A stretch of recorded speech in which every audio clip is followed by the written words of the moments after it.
June 6, 2022 to order. Currently right now, who we have present is Colin McAllister, Dave Crawford, thanks, Jen Johnson and Danu Fott. And on Zoom, we have Tim Bresnahan and our council liaison, Michelle Weatherford.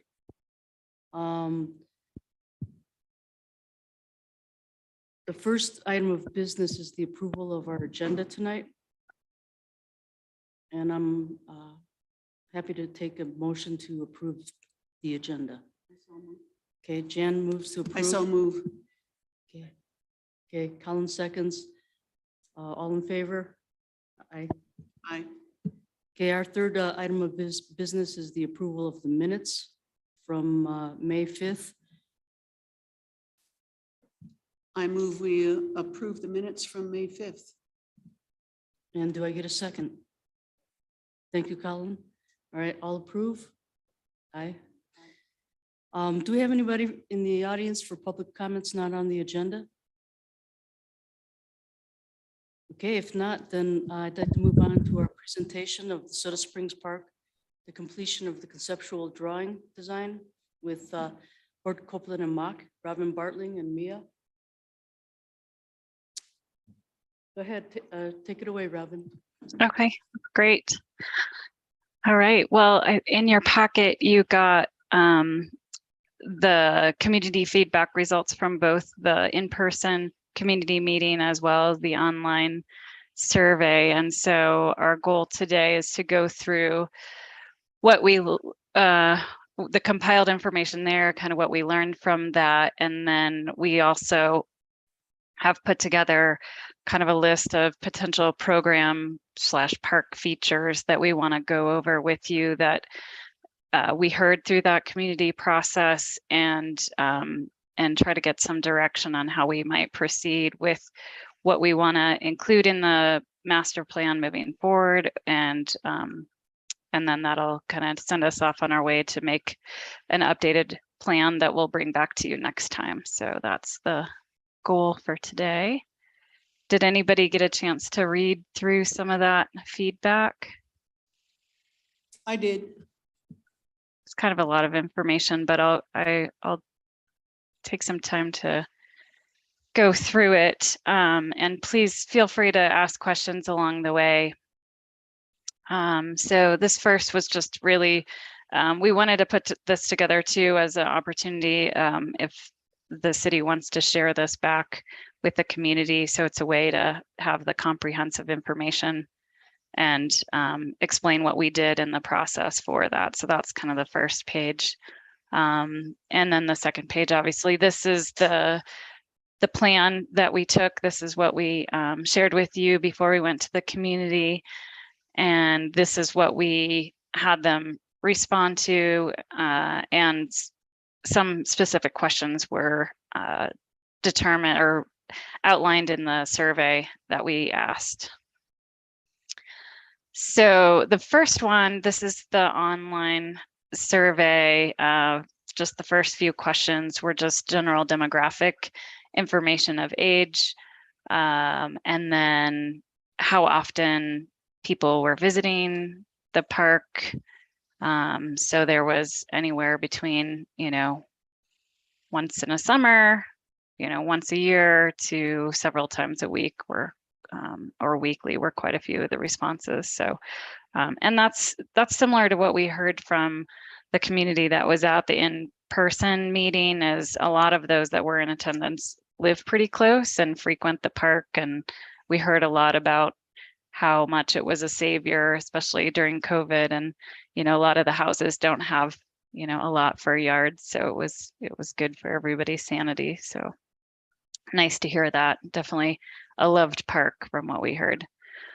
And then 18 responded that they live in Manitou, and there were 3 that do not live in Manitou of those respondents.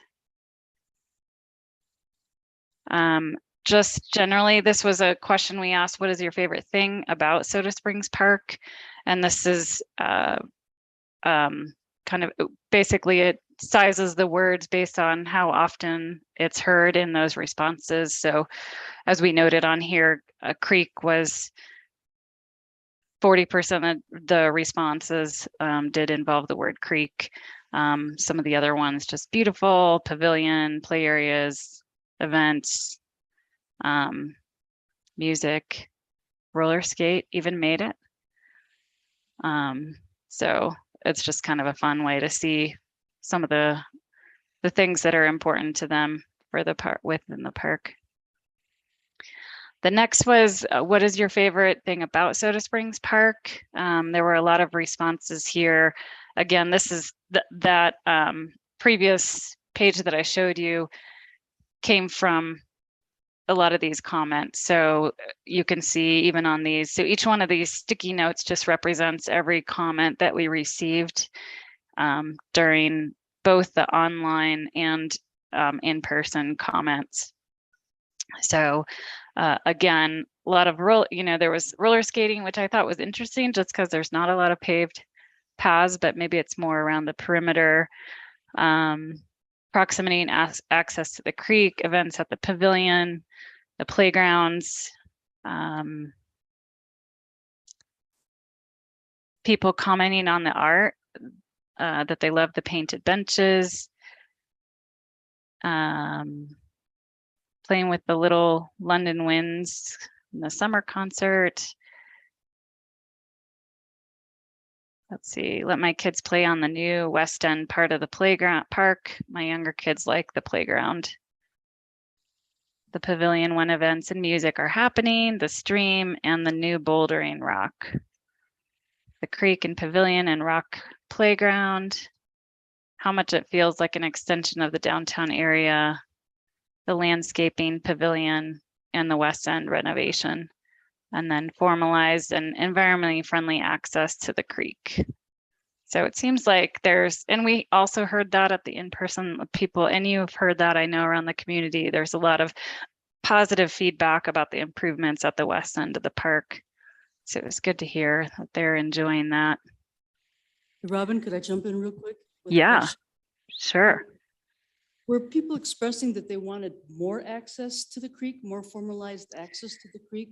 Like on the Yeah, I'm going to get to that. That is something that was noted quite a few times in some of the other responses on some of the other questions of what they would like to see added to the park, and more creek access points were talked about, and some of them even on the east side. So that is something we'll talk about too.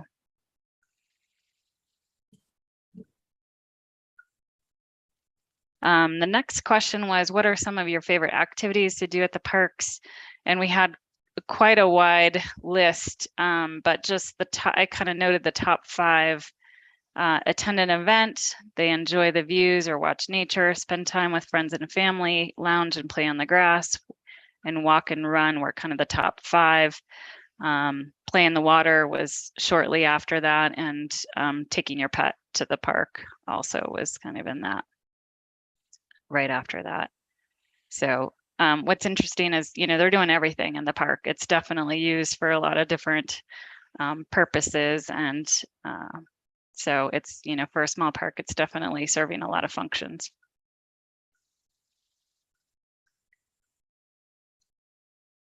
Next question is, these were specific to, we included the preliminary master plan and then asked for their feedback and said, are there things you would like to change on this plan? And so these notes we categorize them in different colors. Just blue is kind of a neutral comment, green was a positive, and red is kind of a displeased comment on things on the plan. So just to kind of make it a little graphic and easier to see. So, green was like, generally they liked the plan. Blue, these were comments mainly of things that they'd like to add to the park. We need to make it easy for everyone in Manitou to visit Soda Springs Park without always having to drive or park a personal motor vehicle. We need multimodal options such as convenient shuttle stop, bike ride station, bike lockers, racks, etc. And we see that comment kind of reiterated throughout some of the other responses as well that we asked. Add a splash park was something that was desired. Definitely add the park ride or scooter rental and maybe an interactive garden. Please include a pollinator garden. And then there's some other ones. I think this might be from Danu though. It says stop with cement. It looks like some people struggled reading the map a little bit. And then I don't like the roundabout driveway. So that's at the east end where we have parking in the park. Cars cross with pedestrians is a bad combo. We heard that was a very common comment in the in-person meeting as well. People just felt like the east end is very disconnected because of that parking and doesn't feel very safe. So that you'll see that comment a few other times. Robin? Yeah. Was that at the east end over by where it merges with Canyon? Over by, to me, that's the east end. Oh yeah, not so the part behind the pavilion, that was what they were commenting on. Yeah, over by the post office and the Cliff House in that area, or over at Tubby's? Okay, so got it, thanks. Yeah, so this, I don't know if you can see this, but this area right here was the comment we heard quite a bit, is just feeling like the park, given how small it was, what we heard a lot was that they felt like cars shouldn't be the priority in that space and there's a lot better uses for it.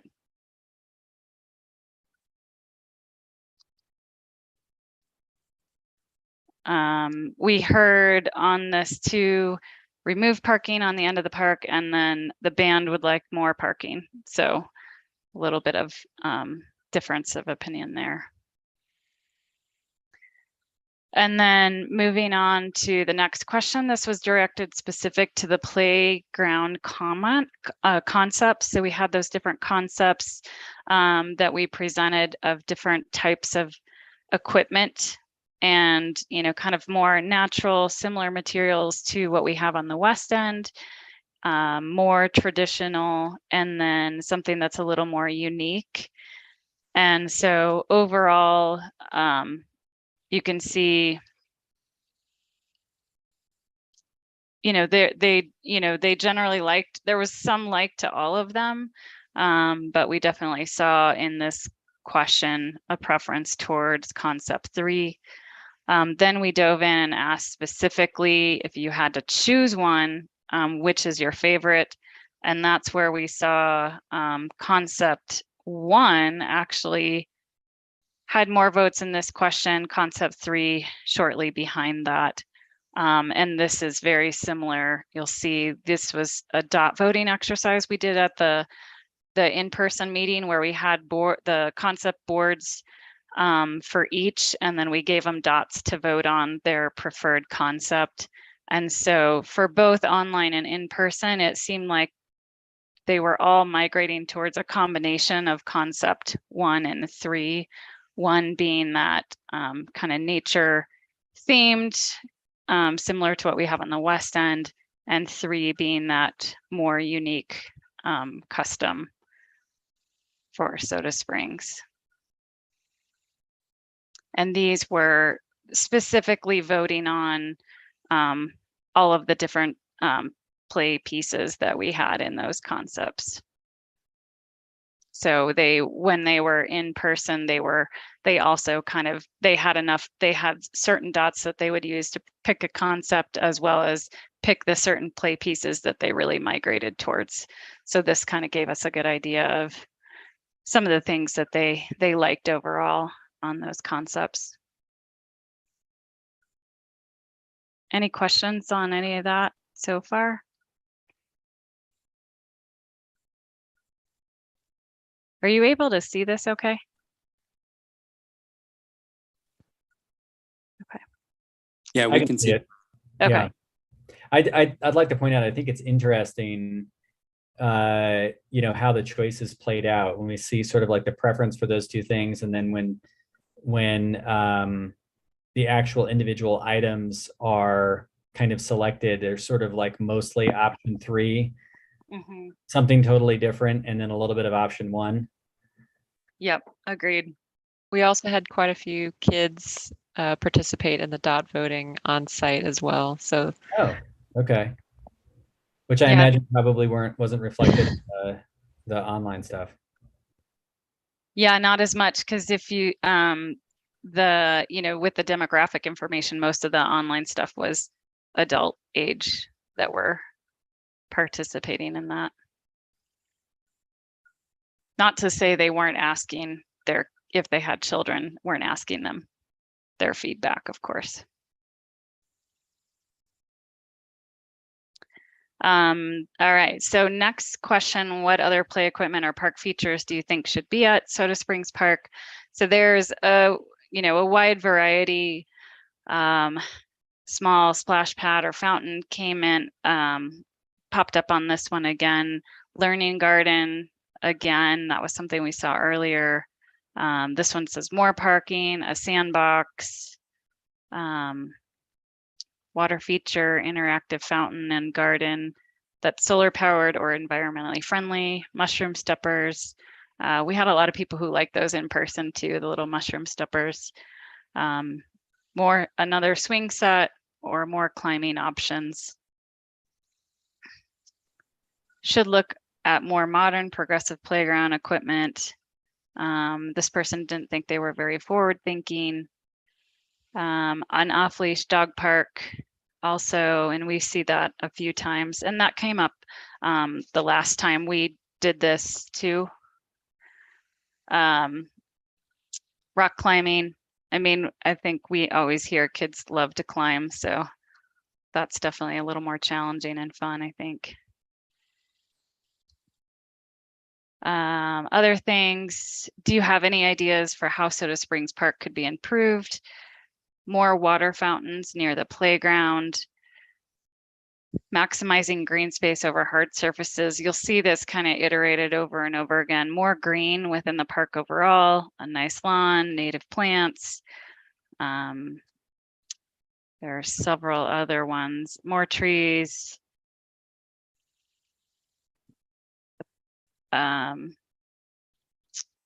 Another off-leash dog area.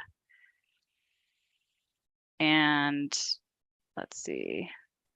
There were some comments too about just the mountain vibe, making sure that that's reflected in the park, and also some theme also popped up about, the theme that we had on the previous playground. I think that, or previous plan, I think that might be this comment here, how we previously had kind of incorporated patterns in the paving and stuff that represented how the creek or water would move.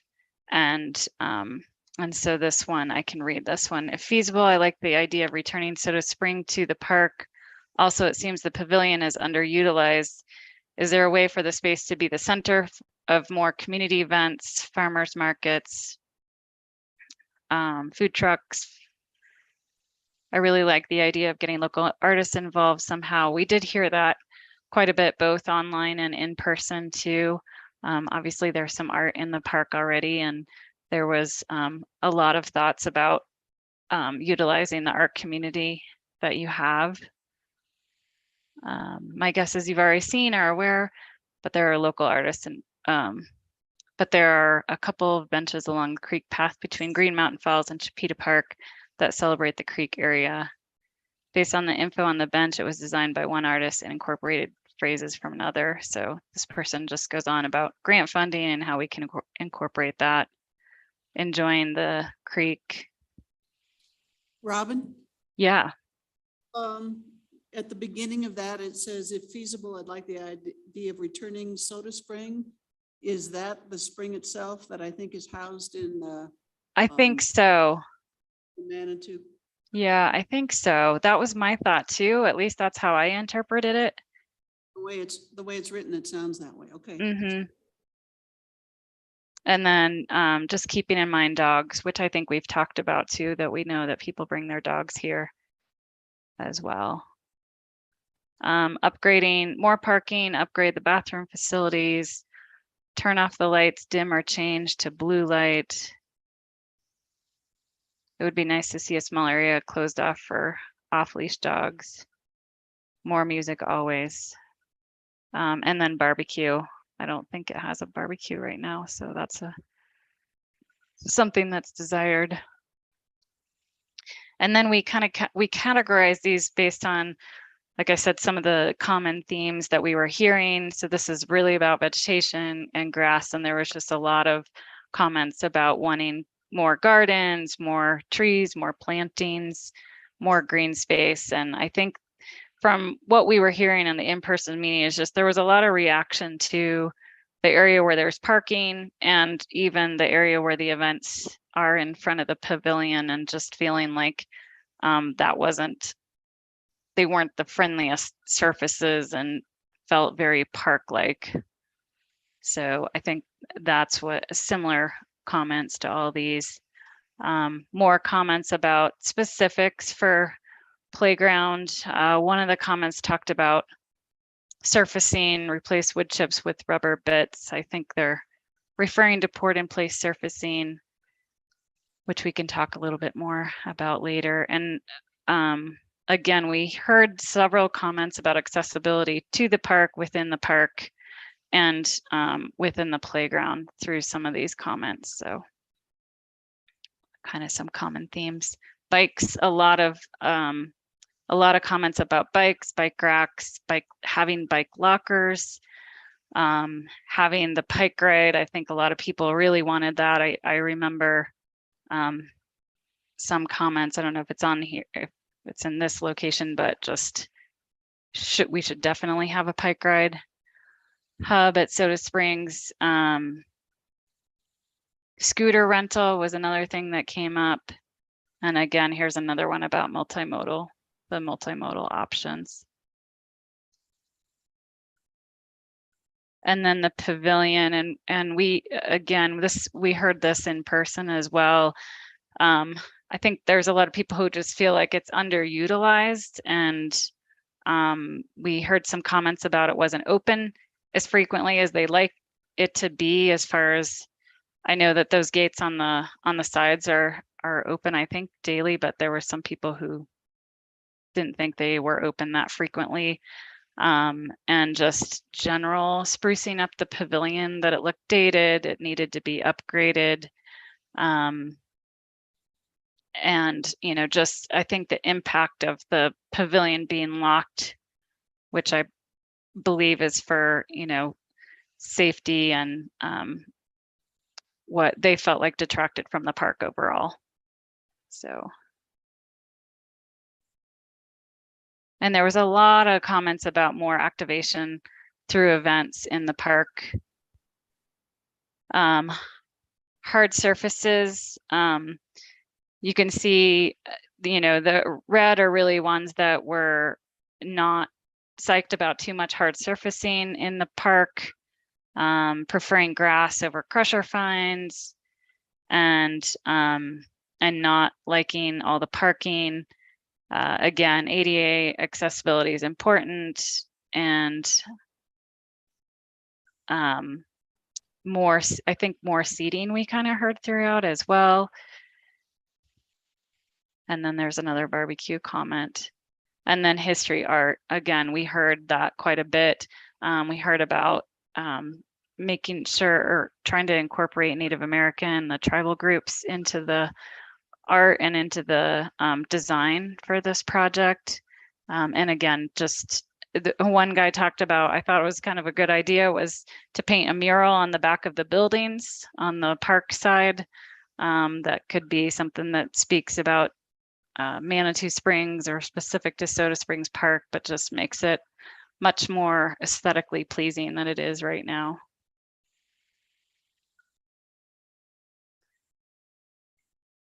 Let's see, going on to the next one. Creek and water. Again, there was a lot of talk about access to the creek, some type of spring or water feature to celebrate Manitou Springs. Fountain by the bridge, add more water fountains near the playground, more creek access. There was one about a man-made waterfall. I'm kind of assuming that might be within the creek. Another comment about add a splash park and more creek access on the east end of the park. And then the park needs a theme, i.e. water, soda, nature play, etc.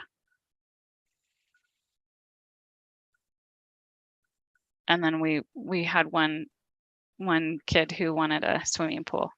He was at the in-person meeting.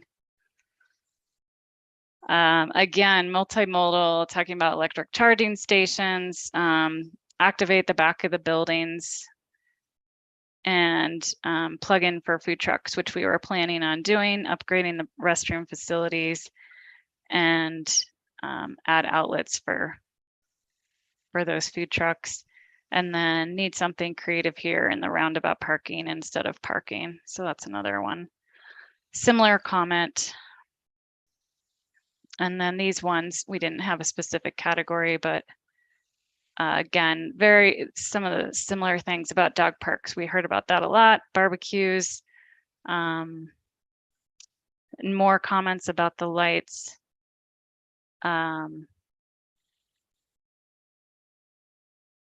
And then just how important it is to have a plan that really speaks to the city of Manitou, that is inspirational for the town, and just, you know, people really look at Soda Springs as kind of a gem to them, and they want to make sure that the plan and the improvements reflect that.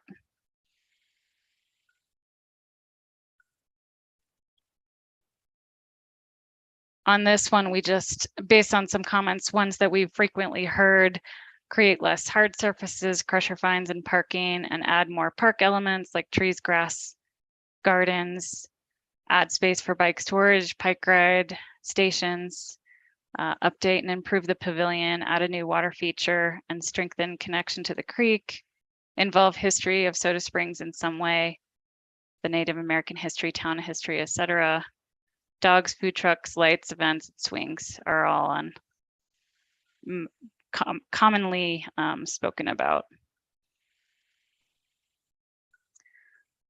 So as far as things that we want to add to the master plan, I'm probably gonna hit this because we made a list based on what we heard of what we're calling potential program features that we could add to the park, and based on all the feedback that we received. So that's really where this came from and what inspired that list. So I'm going to hit on that and kind of talk about how that might be incorporated in the plan, and which items we feel comfortable moving forward with in the plan. As far as what we don't like about the master plan, there were comments about it looked too much of the same. Don't make bike share potential, require bike ride hub. Continue phase 1 feeling and design into phase 2, no hard surface. Every element of the park should be for people to sit and enjoy. And they were referencing the eastern portion of the park. Again, making it the jewel, the Soda Springs Park, the jewel and the crown of the parks. Again, comments on this one called it the dirt field, but that was really referring to the area in front of the pavilion. And activate the space between the pavilions and the restrooms. And then this was another comment about not wanting that pavilion to be locked up. And then other things that they do like about the plan is the outlets for the food trucks, phase 1, ADA accessibility, bike ride station. People really like the outlets for the food trucks, which is kind of an interesting one. And these are actually repeats from the previous one. So that is a lot of information, but we had pretty decent participation. We had several people show up to the in-person. We did get people to participate in the online survey. I know some of them probably who were in the in-person probably sent some directed people to the online survey, which is good. So before I jump to the next thing, I want to see, does anybody have any questions or comments about all of that information we gathered?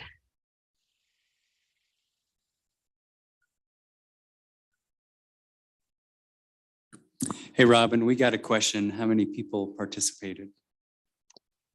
Let's see here.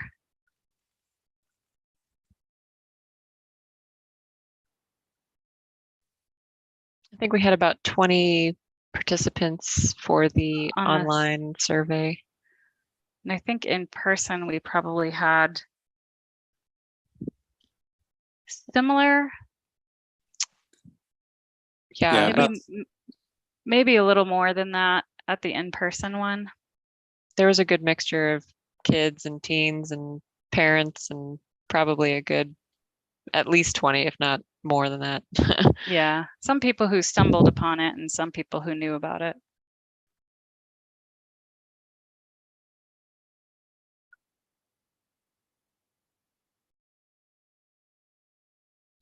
Any other questions or comments?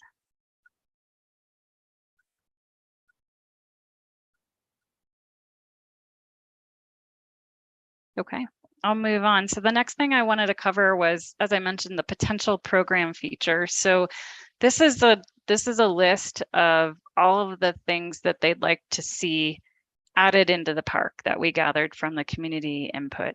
Some of them are a little easier and simpler, I think, and some of them are a little bigger changes to the plan. So I'm gonna run through this list, and then I'm gonna kind of flip back and forth between it and the plan. And I've kind of taken the plan and marked up how we might incorporate some of these. And obviously we'll get into it a little more, but what I'm really looking for is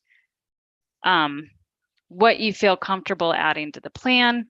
Also, is there anything we're missing based on all the comments and feedback that you heard that we want to make sure that we incorporate into the next iteration of the plan? So these will be a lot of repeats from what you heard, but learning garden, pollinator garden, native garden, I think this is pretty easy to do. I mean, we've already added some of those plantings on the west end of the park, and I think just from what we've heard, getting more planting throughout the park that just makes it feel more green, softer and friendlier is something we heard. So I certainly think that's something that we can do, and we were planning on doing in the plan already, but I think I have some thoughts about how we might enhance that. Climbing and spinning, those are things that certainly we can incorporate into the playground and already have from the concepts that we looked at. More green space. Park needs a theme. So again, that was something that we heard on a few of the comments of, what is the theme of the park? Is it related to the creek or the nature? And how can we incorporate that and that feeling into the park that's cohesive throughout? More creek access, including on the east side. The barbecue came up a lot. Off-leash dog park. Drinking fountain by the playground. I know we're including a new drinking fountain with water bottle filler at the restrooms, but it is something we hear often as close as it can be to the playground is always something that we hear. One of the comments was about drafting table drawing bench for painting, drawing, and art. So this particular person described this bench that basically has it's almost like an art table, I guess, attached to it. More parking, upgrade the restroom, which I think, Skylar, that's already on your list, I believe, right? For a different project. Yeah, we're working on that as well. Yep. Okay. Separate from this. Yeah. More trees and vegetation, more art, more sod. One person mentioned clover as lawn, which I think might be challenging to do. I've seen it done before, but I think this location would be challenging because it doesn't hold up well to heavy traffic, which I think in this case we would definitely have. Community garden was brought up, replacing the wood EWF surfacing with rubber surfacing. bike racks and lockers, the bike ride, more programming at the pavilion, splash pad and water feature came up quite a bit. More events in the park. I think that's just a programming thing, of course. More ADA accessibility, replacing the dirt and with more green, activating the space between pavilion and restrooms, man-made waterfall. Again, I'm assuming that's in the creek, which, you know, is kind of has some of those naturally, but electrical vehicle charging, mural on the back of the buildings, dog-friendly features, including dog park. And I know you guys had some comments, I think when those new lights went in about change the lights, and this was about changing the lights and the sensors on them. There were some comments about, I think, the brightness of the lights in general. The park needs a sense of place, less hard surface, improve the pavilion, and incorporate the Native American history and culture. So that's, you know, really boils down all of the comments, you know, that were similar into one item each. And so what I did is started to think about how could we incorporate this into the plan to make sure that we're, you know, hearing the feedback and providing the community park improvements that they're looking for. And so again, this exercise is really about what are, you know, obviously there's a huge shopping list. The park is only so big, and what do we think is what do we think are important to carry forward into the plan? And before I get into each one of these, one of the questions, and I think we don't have to answer this now, but I'm happy to hear if you have an answer for it. When we started this project, we were really targeting kind of an updated master plan that really fit within a budget, I think, was kind of our initial goal. And as we, you know, heard this community feedback, our sense is that the community desires potentially more than that initial budget or that, you know, plan was striving for. And so I think what we want to ask ourselves is what, as we go back and update this master plan, what is the goal for it? Do we still want to strive for a certain budget? I think, you know, the goal is to try to do one, maybe more project within the park. Maybe there's two, I guess it depends. And so just thinking about, often a master plan is phased, kind of like we had done in the previous iteration. And, you know, what does that mean for that? So just gonna throw that out there. I don't know if anybody has any initial thoughts on that, or we can kind of talk about that again after I go through these a little more.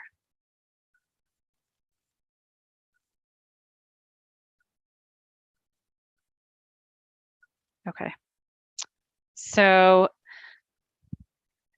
what I'd kind of like to do is I'll just go through each one of these, and, you know, just would like to hear if it's a positive thing to add to the park and we want to move forward with it in the plan, or we can table it and come back to it, or it's a no.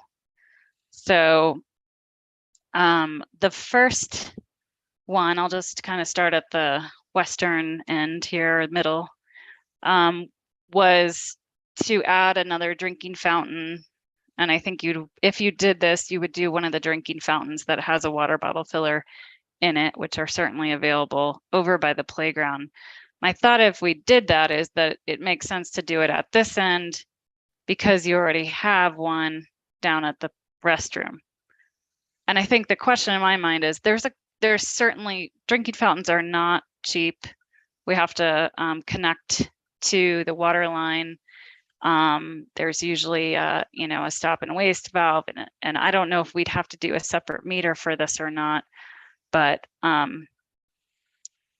you know, is that something, given the size of the park, that we would like to move forward with in the master plan, or do you feel like one at the restroom is sufficient?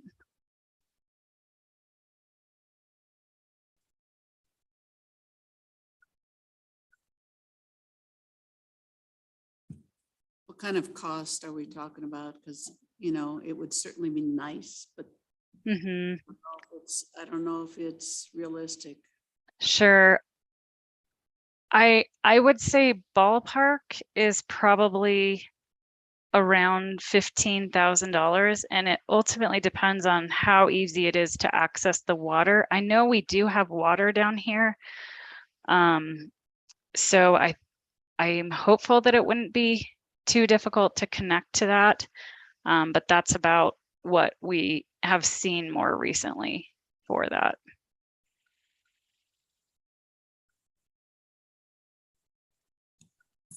I think it makes sense to hook it into the bathroom. For $15,000, that's a significant amount of money. Do Right. one on for the Usually- site. Right, and usually when you go fill up your water bottle, it is at the restrooms, and so. Right, you're going to the restroom and you're filling your water, right? Okay. Another thing, and this wasn't a specific comment we heard, but as we were going back through the plan, just thinking about the level of one of the things that we find on projects when we do improvements to parks is so the comments from the community of why did you leave stairs that aren't in that graded condition when you redid all this other stuff. So this was one of them. The stairs aren't in horrible condition here. There's just a couple steps, but they're not in great condition. And so I just added a note of, you know, we could replace these steps. We're doing this new paving over to the picnic table. Is that something that we would want to include on the plan? Robin, is that where we're looking at doing a ramp? Yeah, and we weren't able to make the ramp work with the grades there. So the steps would just, right now we just have the steps remaining as is. And we have the ramp actually down on this end. Because even at this location, we weren't able to make it work because it came too far into the fall zone of the existing swings. Which I think is okay because this is an accessible path that we're that kind of exists, and then we're extending as well.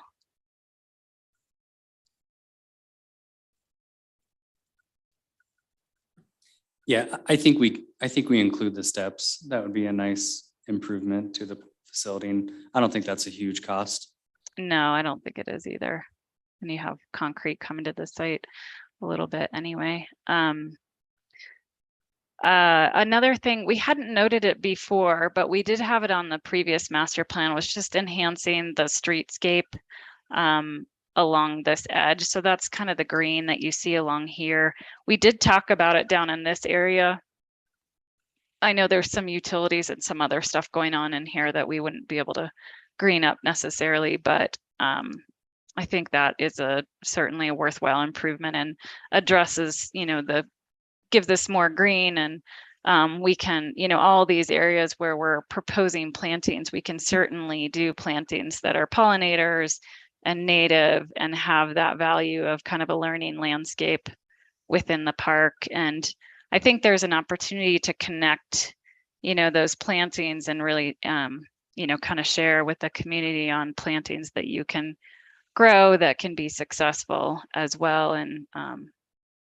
And again, kind of that could speak to the comments that we heard about it being more of a learning plantings that would be more learning opportunities.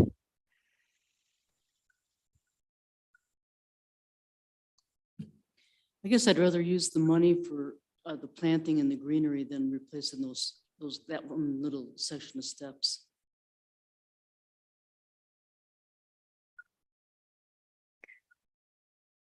So as far as landscape goes, you know, when we were thinking about the comments of, you know, really this entire area is, you know, it's dirt basically right now. And then this area all down here is the, you know, the parking area. So it's kind of unimproved, if you will. And that is what we heard, you know, a lot of those comments were just not feeling like the park was as green as it could be. So you know, one of the challenges we all know in this area is that it's very shaded. And then, you know, when you have events, you do have a lot of impact to that space. So it makes it a little challenging on what the appropriate material is. We're, you know, right now we're just proposing improving that with crusher fines. So it would be consistent in that area. And so at least that would be not dirt, you know, it would definitely look more finished. One thought was because we heard, you know, more lawn, they really, and I know I think they're replacing this lawn up here pretty soon. But do we want to add any more sod? And I think that's a question I have for you, because before we had said, you know, I think the extents that we have is sufficient, and that might be right. I mean, I'm not saying that's not right. I think that might be right. Another option is to extend it down. I do have concerns that this is very shaded and might be challenging to do in this area. It's actually, you get a little more sun, I think, down closer to the pavilion. So, but again, I'm not sure if that's the right place, if that's the right place to add more sod, or if we even want to add more sod to the park. But just wanted to respond to that comment that we heard pretty frequently from the community. So I don't know if anybody has any thoughts on that. I think it's a challenge just to maintain the sod we have now. I mean, it did get replaced. They Okay, came in good. and replaced it all, but it's enough of a challenge to get the sprinkler systems, you know, on the clock, and then to water it, and then to care for it. And it's all running on city water. And Right. we had the ability to irrigate from the creek. We don't have the water rights though for that. So Right. I'd be hesitant to add more sod. If anything, we could think about artificial turf, but I'm sure that's even more expensive. Yeah, it is more expensive, but it is definitely something that would hold up, obviously, to events and the heavy traffic that this area can see during those. But it's certainly something we could look into. I'll second Danu's comment. I think we need to move away from sod. Yeah. Culture generally.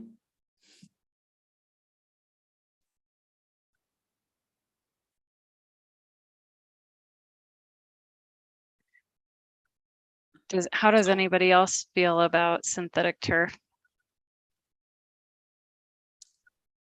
Go ahead, Jen. Is there a way that we could make it so that it would have a design of sorts, or could have tic-tac-toe thrown in, or? Absolutely. There's, yeah, you can certainly do that. I think you could even do Twister if you wanted. Yeah, we can have it too busy, but just so that it doesn't, like, hey, this is our artificial turf. Yeah, I mean, it certainly does. I mean, it's not going to look like sod, but there's definitely, they certainly have a lot better synthetic turf options now that have, I mean, you can even get them that have a little more brown in them with they call it the thatch. So it doesn't look like that super fake green. It looks a little more natural. So that's certainly nice. And that's something that we like. And then, yeah, you could, if you wanted to do some games, you know, somewhere for some, you know, something fun to do, you can incorporate that basically into the seaming of the synthetic turf. You know, Robin, you know, the concrete apron that is on the outside of the pavilion. Mm-hmm. Maybe if we didn't, instead of doing concrete there, maybe we could do some artificial turf there and create an area outside of the pavilion there, and somehow create some kind of a pattern, how it would sort of would wander or die into the rest of the park. You mean so if we did synthetic turf for this area, just extend it up to the pavilion? Yeah, instead of the concrete. Number 2, Yep. Yeah, we could certainly look at that. I think the one thing we want to do, so the blue that I've added on here, because we heard a lot about accessibility, and we've of course been thinking about that through the design, was, you know, what is our accessibility in the park with these proposed improvements? So that's what the blue line suggests, where the location of those would be. So what's nice about the paving is we do continue to provide that accessible path kind of up against the pavilion at this location. But we can look at their certain synthetic turf that is a little more accessible, that you can actually, roll over in a wheelchair. And it's just a shorter, what they call pile height. So we could certainly do that in front of here, as kind of just change that synthetic turf material. Not to be Debbie Downer, but in front of the pavilion, weren't we concerned about some of The drainage. and accessibility to the water lines? Am I making that up? So we definitely had some standing water. I mean, there was a lot over here when we were out there that one time, but our understanding is there have been issues with water around the pavilion. Part of the proposed improvements are to replace the gutters and actually drain them into different locations and connect that out to the creek. So that should help. The one thing about synthetic turf is it actually has a drainage layer under it. So if water were to spill, let's say the gutters got full of debris and they were spilling out, or, there was some water that, wasn't going where we wanted to. If there's synthetic turf, it does have a drainage layer, so it should go through the synthetic turf down into the drainage layer, which, so then you wouldn't have a pond at the surface. I do like the synthetic turf. As a soccer player, I know well about the drainage and it works really well. And also as a concert goer, it provides a nice cushion for people standing around or sitting down. So it'd be a nice option. Yeah, and there's different infills for that. And the one that I would recommend here, because it's not a sports field, is a material called Brockfill, and it's an organic infill. So it's not the rubber, black rubber granulars that you might have seen more frequently. And it would serve well if, I think for this particular site. And Robin, I just wanted to point one more thing out. That little pathway that you were talking about between the corner of the pavilion and the raised curbing of the playground? There's a light pole right there.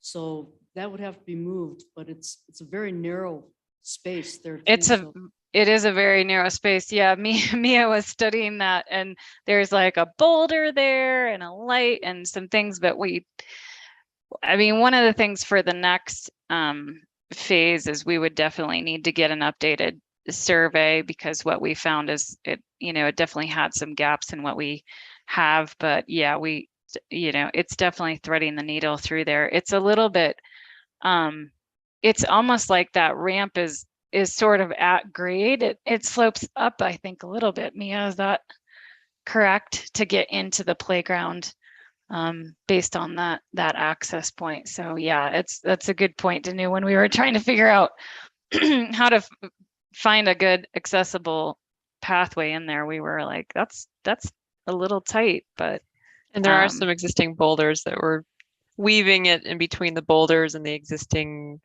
play piece that's out there, but we got it to fit. Yeah.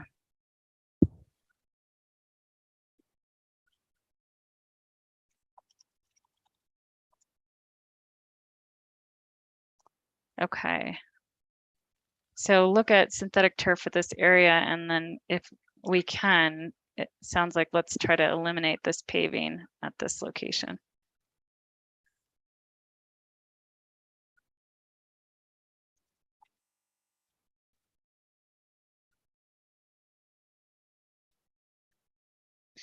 Okay, and then the kind of bright blue areas we're looking at, and we'll look at this a little closer, but starting to think about how can we add more pockets of shrubs that would, you know, help enclose the space and make it feel a little more green.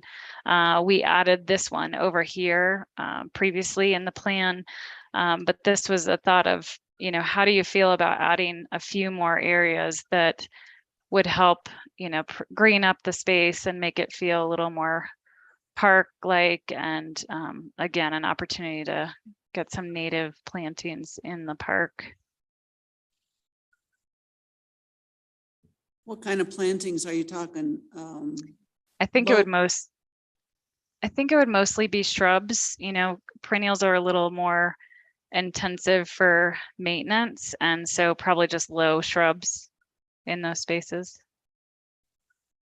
like maybe around 3 feet as kind of the highest. Flowering shrubs, or are you thinking evergreens? It might be a combination, Danu. It just we'll have to kind of see what we'd have to study kind of the solar in those areas to see what we how much solar exposure it has. But it's kind of nice to get some evergreen in there too. But so I would say out of all those areas, it would probably be a combination of both deciduous and evergreen.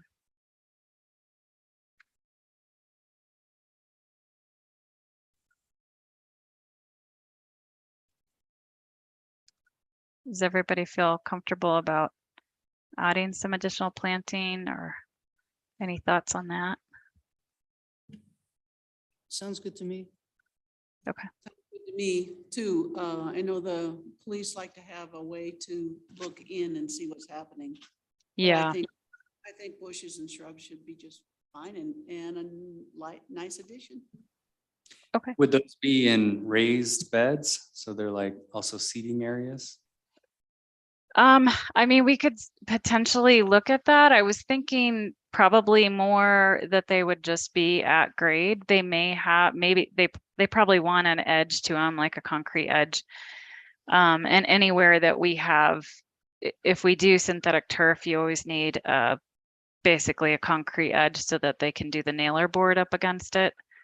But it's not a bad idea to add some seat, you know, taller areas so it could be seating. Robin, how does the creek walk path play into that along your blue areas there? This one, so it would be, so when I was thinking about it, these would be kind of at the same elevation as those, so the plantings wouldn't be raised, but they certainly could be. So you would just have basically a taller concrete wall that would be seat wall height, so 18 inches. And maybe you just do that in these areas where they could serve as seating also for whatever is happening as an event at the pavilion. And some of the other ones that are outside of that would just be flush with grade. So the trail would just be at the same, you know, the lower elevation, and then these would almost be like raised planters, if you will, just built out a kind of a taller concrete wall, similar basically to what you have around the playground. Instead of doing like established shrubs, is that an area that we could maybe satisfy the pollinator interest by doing like annual wildflower seed or something like that? I suppose that would require a little bit more maintenance, but probably not a whole lot more. It would have to be redone every year, but Right. I think people would get pretty psyched if they saw just like those things packed full of like bachelor buttons and things like that. Yeah, I mean, a better area for that, Tim, may be down here where we get a little more sun. Could be an opportunity for that. Sure, just a suggestion. Yeah, sure. I'm a little bit concerned about doing more concrete raised beds, just because they're gonna be used in Soda Springs Park as an event area also, like for tents, vendors, things like that. And I don't wanna, And that might impact that. yeah,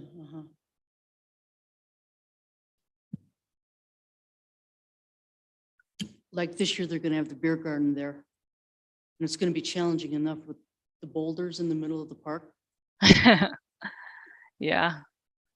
Those are fun challenges though, right?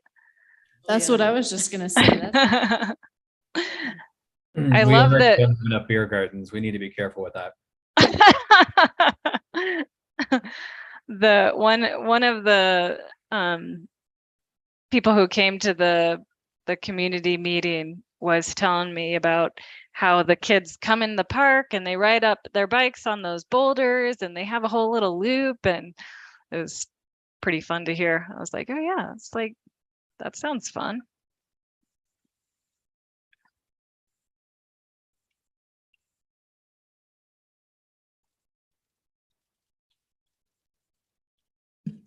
I'd also like to talk about the dumpsters too, if we can tonight. Yes, nobody wants them there. That's what we heard. We were right here in the pavilion, so at least when we were there in person, they were asked, a few people were wondering why those were there. I mean, the Um, existing totes that are along the creek there.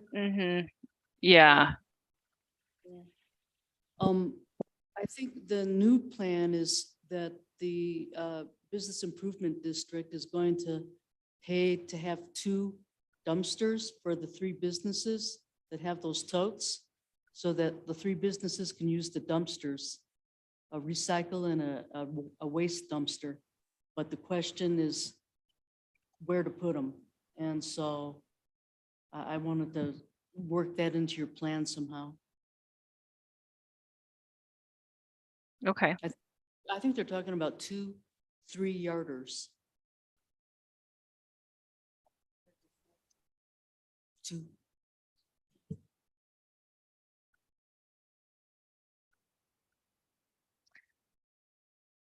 All right, so what we hadn't shown previously on the plan was this was a better connection to the pavilion where we have that gate right now. We did have that on the previous plan, so I thought it did make sense for accessibility to add, whether it's crusher fines or probably crusher fines at this location, I think, to the pavilion. Does anybody have any issues with that?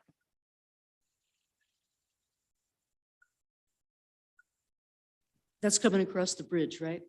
Yep. Yeah. So the bridge is right here. And then we have kind of a similar little pad, if you will, that we have at the end of the bridge over here. And then just making that final connection over to the pavilion, which we hadn't shown before. And that's where that gate is, on that side of the pavilion.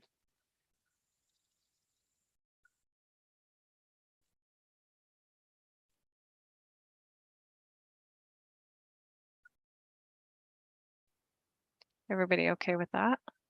Yeah, I think that's fine. Okay. But you know, you have that walkway, that crusher fines walkway behind the pavilion. Yeah, we're Walkway. gonna talk about that here in a minute. Chris and I don't like that. That's the biggest conversation we have to do. So I'm holding that for the end here. I'm one of the things we were trying to think of, are there other amenities that we want to add? And one of the things I thought of was a fire pit, or kind of like a gas fire pit with seating around it, thinking about other ways to activate. It wouldn't be in the pavilion, but kind of close to the pavilion. And I just wanted to throw that out there. I'm not tied to it by any means, but just trying to think of another way to activate the park in a different way. And I don't honestly know if we have a gas line close to here. So that would be something we'd have to investigate anyway. I think we talked about it before and decided to avoid because of the trees and the shrubs. We Okay, just avoid anything dealing with fire. with fire. Yeah, that's fair.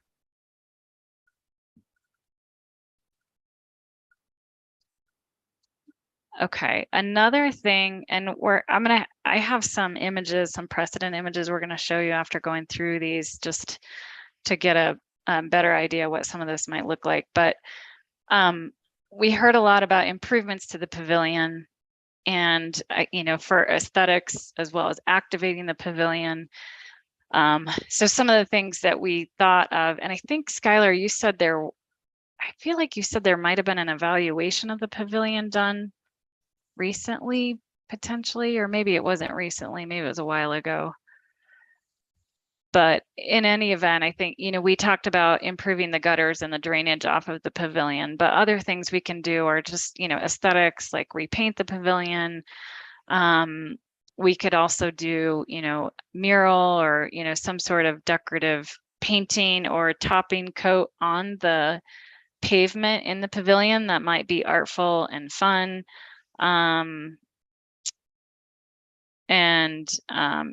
Otherwise, I feel like a lot of the comments were really just, are there other ways to activate the pavilion? And really it's used for events. So I don't know.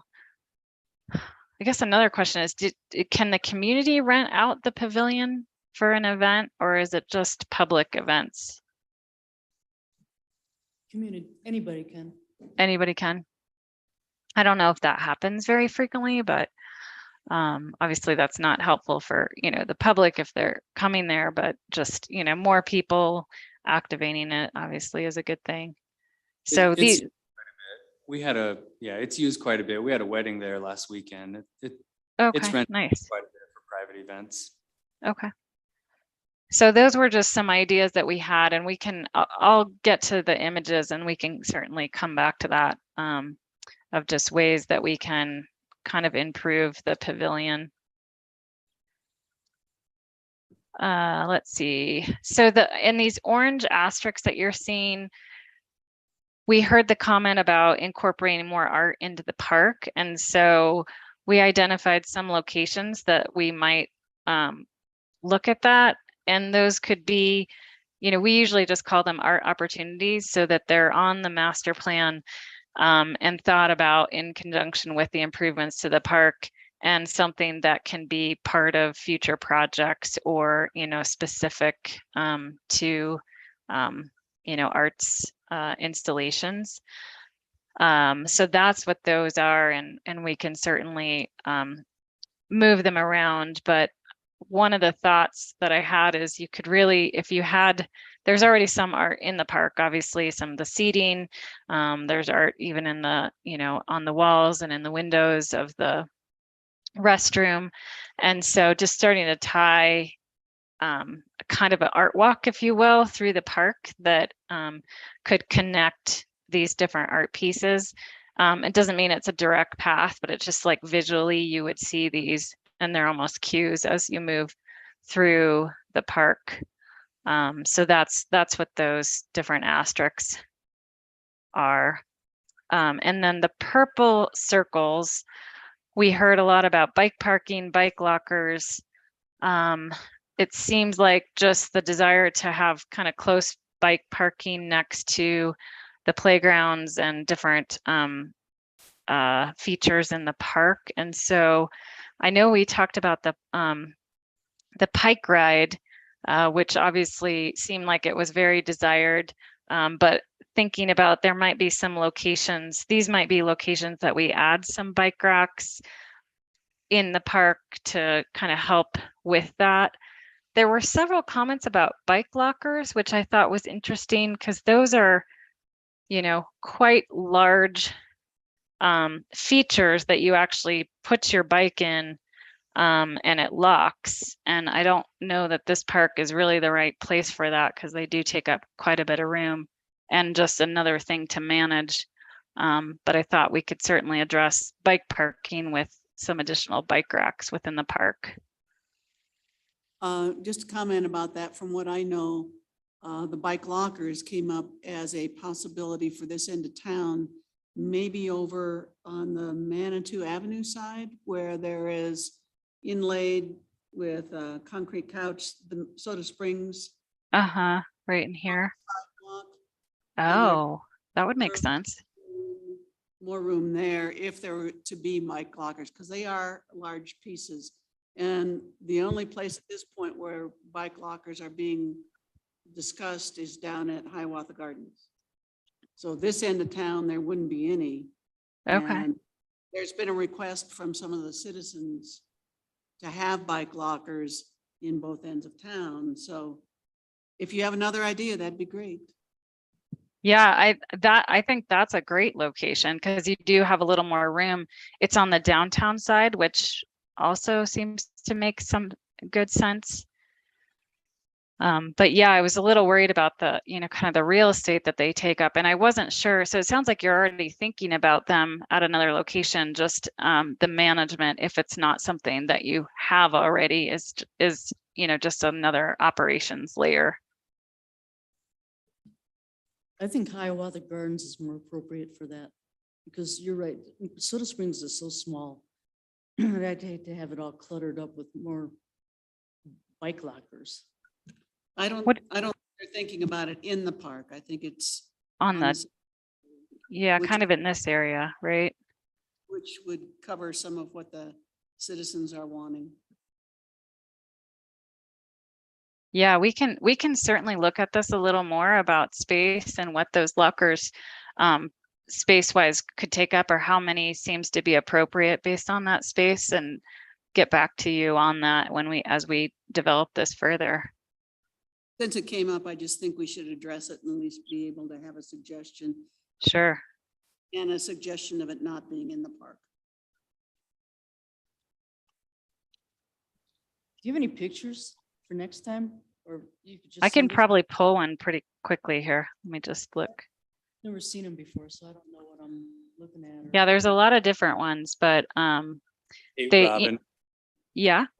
we're kind of running short on time. We still have Okay. another presentation to get to tonight. So Okay, we'll keep we can- moving. until next time, and I should have some new information about the Pike Ride Station by the time we meet again, but maybe we can address the parking area behind the pavilion right now. Yeah, let's do that. So, very common response was just that the community in general, I think, was not thrilled about having parking here. I think the more parking comments, at least from in person, were from, people in general about parking on the street. I guess it gets pretty congested and just finding parking. And then other comments we heard through the online survey was the comment about band having access to the pavilion for parking and their equipment. So I'm going to throw out the idea of, what if this isn't parking? What if this is just access to drop off equipment or tent or whatever, depending on the event you have here, and that we give this back to the park, and that it becomes something else, a different amenities. And some of the things we were thinking of is, seating, art, potential games like ping pong or something like that could go out here. This could be a community garden, other plantings in this area. Tim, as you mentioned, this is a little sunnier, so this might be a little more successful for the plantings that you had mentioned. And I know that there's, so far we've kind of been directed to keep the parking, but we're hearing the community really wanting to be for the people and not for the cars. I second that. I think that'd be great to add more pollinator, just anything rather than more parking. You can reserve parking somewhere else maybe, but not there. And could we, I think we talked about this a little bit too, is can we just block off some of those parking spaces for the vendors or the band or whoever, depending on what the event is on the street for those events, so that they have the parking they need in close proximity to the event versus having them right in the park. And these are some images just to, these aren't perfect for the space, but just, this is something we can start to create with some boulders and planting and seating, and start to, create kind of a nice character down there. We could Well, do Rob, some, yeah, I- go ahead. I really am hesitant for us to make that decision without having input from the Chamber of Commerce Okay, and the events people. sure. Because now I'm going to want to get back to the dumpsters again, because the garbage trucks are going to have to get in there to pick up the dumpsters for those businesses. And so they would need some kind of access from that driveway to be able to empty the dumpsters.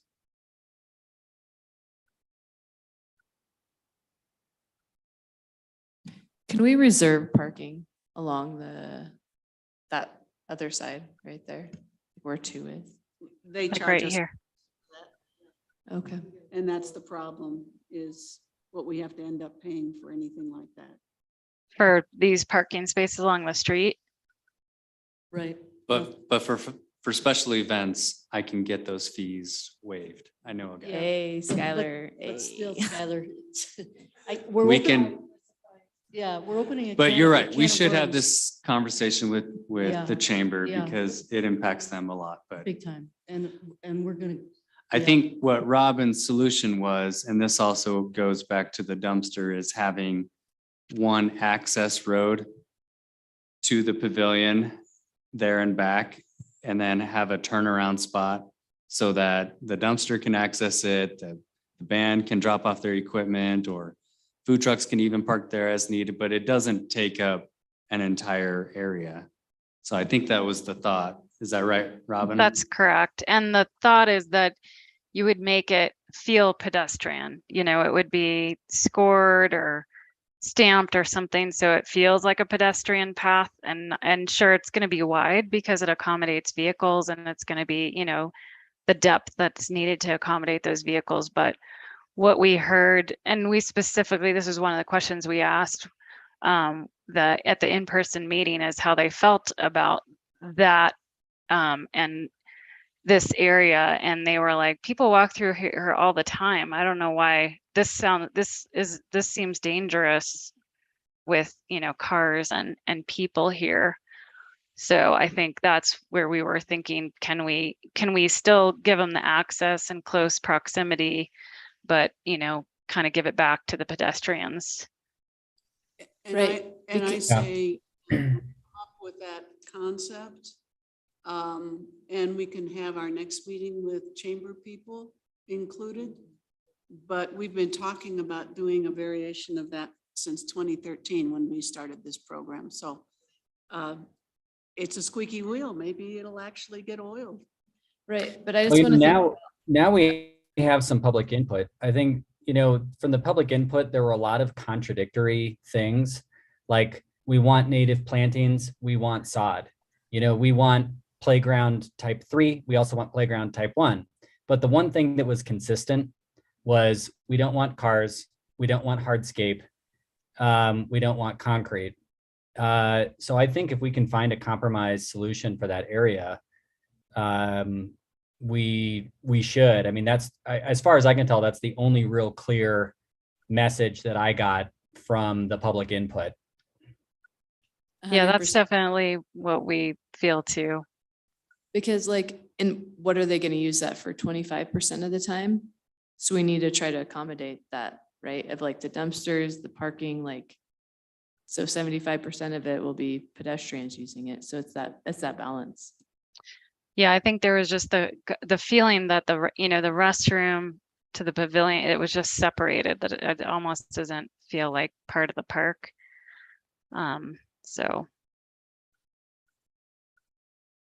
So yeah, definitely, I think it's important to involve the stakeholders that need to help make that decision. And then we're happy to If you feel comfortable with us, we can develop some concepts of what that space could be as well and share those. And then, our next step anyway is to really incorporate what we talked about today and then meet back with you to get your feedback. And then we'll make some changes from there, kind of final changes before we go to council.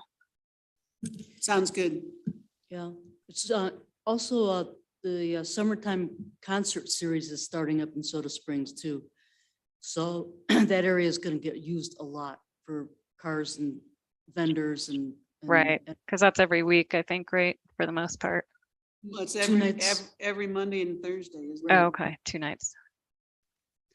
One last question, and then we can move on. But how do you feel about creek access on this east end? It's definitely different. You're looking at the back of the building, and it was something that was asked about. More creek access, and one comment in particular was specific about the east end. It's all fenced off here, and that might be the right solution, or maybe there's an opening to access the creek, like we have in a couple of the other locations. Another thought I had was we could just provide almost an overlook of the creek that's a little more formalized, that has seating, but could be behind the fence. Well, that's a huge wall there. It's a huge drop off because when we were looking at As that we east- move down here, right? Yeah. they were talking about trying to cut open a section of that wall and then, try to do stairs in there. And it was crazy expensive and the engineering and all the Yeah. formwork that happened. So we decided just to forget it. And that's also when we have our next 100-year flood where it dumps into, so. I don't know, Right, where it had backed up into. Yeah. Big box culvert. Yeah, downstream here a little bit. Is there What do you- opportunity to enhance the landscape that's adjacent to the pavilion in the creek? And then also on the south side of the creek?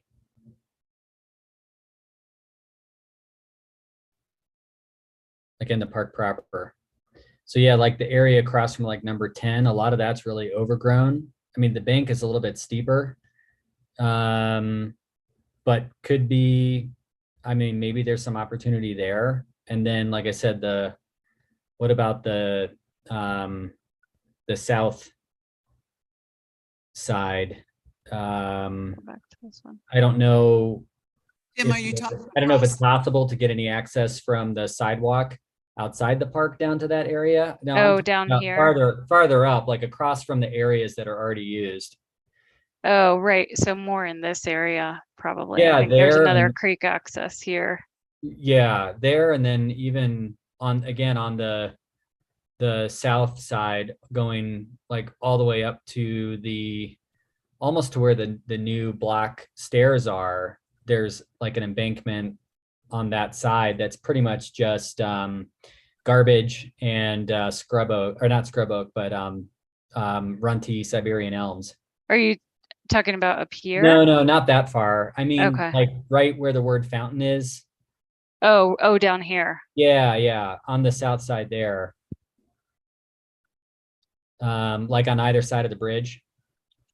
Sure. Yeah, because I mean, there's those aren't huge areas, but if what people really desire is just some creek access, maybe there's an opportunity to get a small pathway or something down there and to clean that up to make it amenable to, just having a seat or putting up a collapsible chair or something. The same thing goes. Well, really, yeah, extending to the east from there as well, I guess. Again, it's not a huge space, but as far as like areas that aren't already built up with a large wall or right behind a building, I mean, those are kind of our only areas of opportunity. Mm-hmm. Yeah, it's an interesting thought, because then you would be accessing from the downtown side, which is not something we have right now.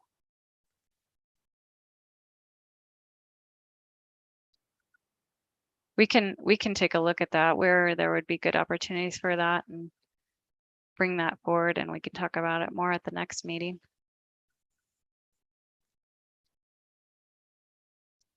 Okay. Sounds good. Well, yeah, just keep us informed, and Skylar, we can reconnect on kind of next steps and schedule. But appreciate everybody's feedback. Does anybody have anything else before I let you move on to the next agenda item? Just really quick, I love the addition of more climbing, and for climbing for all ages would be great. And I've had parks where there were the fish and the turtles, and those never get utilized at the parks that I've been. So like more of like the log component in concept one would be better than the mushrooms and the fish and the turtle, because I've seen those exact replications and those never got used at other More parks. challenging, or they're not as challenging, right? Yeah, and I think we already have some of those lower level ages. And so for all ages, it would be beneficial. Okay.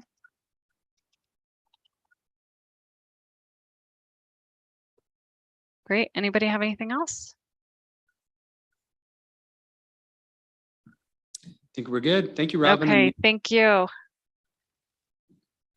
right, we'll see you next time. Yeah, we'll be in touch. I'll Okay. reach out, schedule our next meeting with you guys. Thank you. Okay, thank you. Thank you. Bye.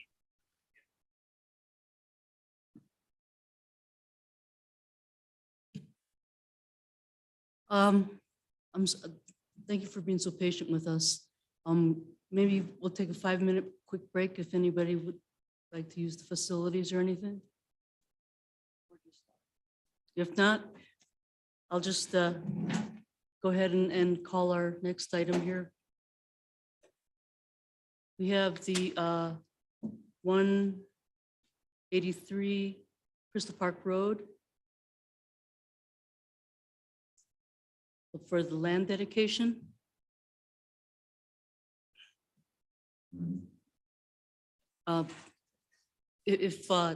If somebody would like to come up and present.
If you could briefly introduce yourselves. I will. Thank you. I'm Bill Gooman with William Gooman and Associates. We're the applicant and the planner for the Manitou Cabins project that we'll be speaking about this evening.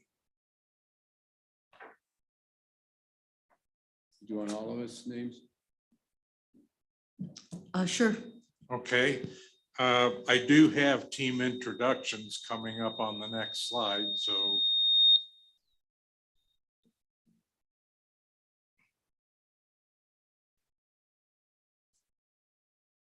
I am here with Ed Morgan, an associate of our company. Ed is in the audience and is available to answer questions as needed. The owner and developer is Manitou Cabins LLC. represented by Taylor Stamp and Dale Stamp and Marty Johnson and Nancy Johnson. And our consulting engineer for Manitou Cabins is in attendance also. Respect is the firm's name, and they're represented by Rich Gallegos and Mark Ferraris, who's in the audience as well.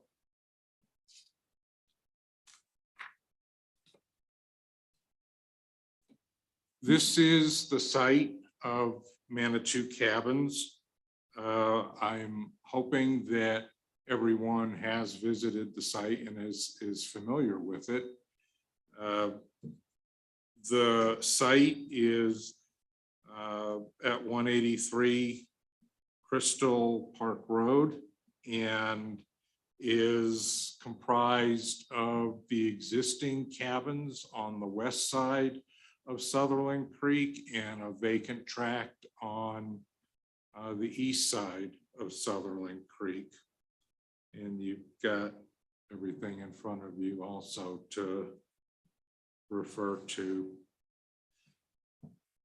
The proposal that Parks and Rec Advisory Board has presented includes the request for parkland dedication and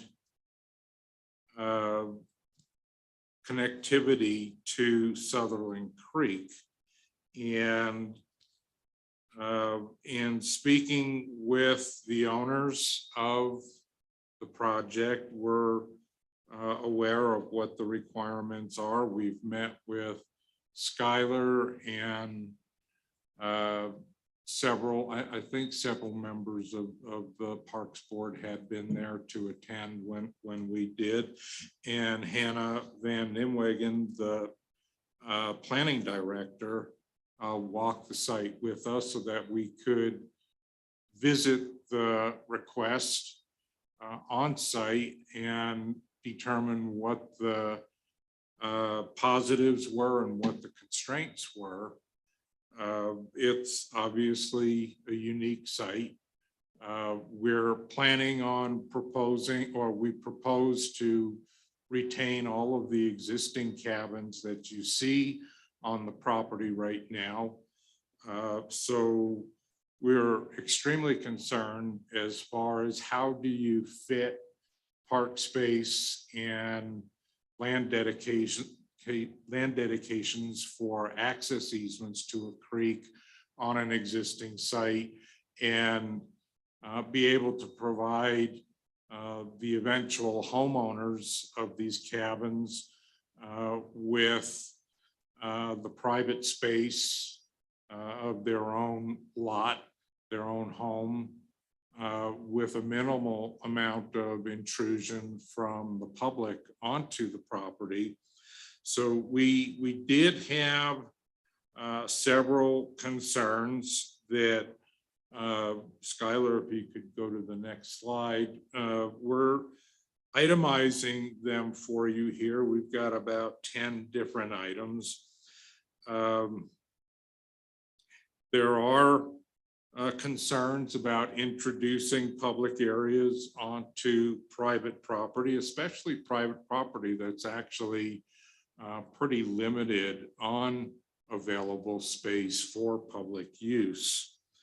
It's an attractive property. Obviously, we've got a lot of existing trees and we've got the creek that bisects the property. So we wanted to give your request as much consideration as we could, but we also wanted to present to the Parks and Rec Advisory Board the concerns that the owners have with trying to accommodate the request for open space. And we've itemized these as an insurance consideration, public access of the trail easement along Sutherland Creek. In some cases provides for a 5-foot distance between the edge of the easement that had been proposed and any of the structures. Or some of the structures in particular, we've itemized these in this presentation. The insurance costs will increase appreciably for property owners unless there is additional security provided in the way of fencing. But we're not allowed to introduce any new fencing on the property because of the limitations placed on it by the historic preservation guidelines.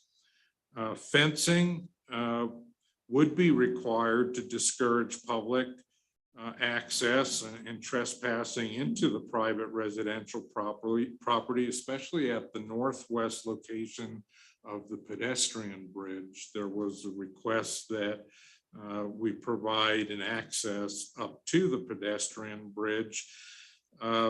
We're guessing that the public would likely want to access onto Crystal Park Road from this point, which would require trespassing through private property that would not be included in an access easement.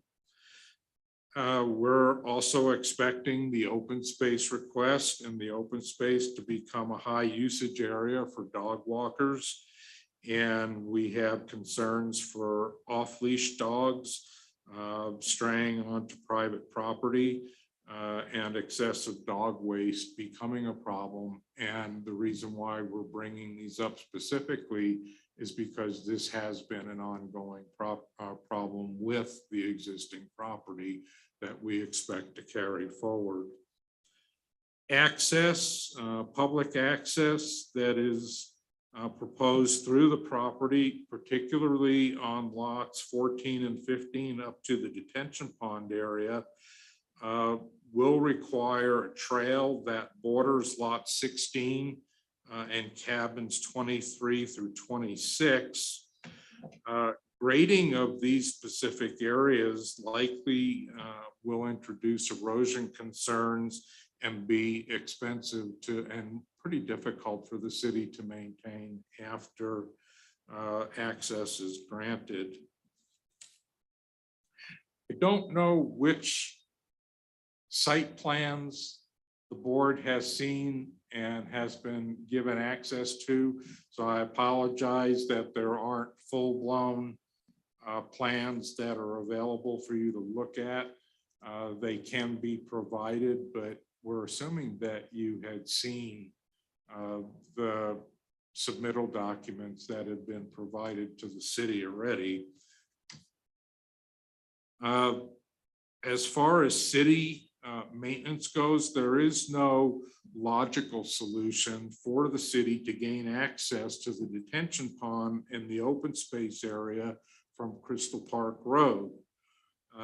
This access would have to be from the new private road or from along the stream side. On the site plan that you have in your package, if you notice on the darker green or the eastern half of Sutherland Creek, there is a cul-de-sac that's shown. And that would be the only logical way to provide access to the detention area and to the bridge area. That road is a private road.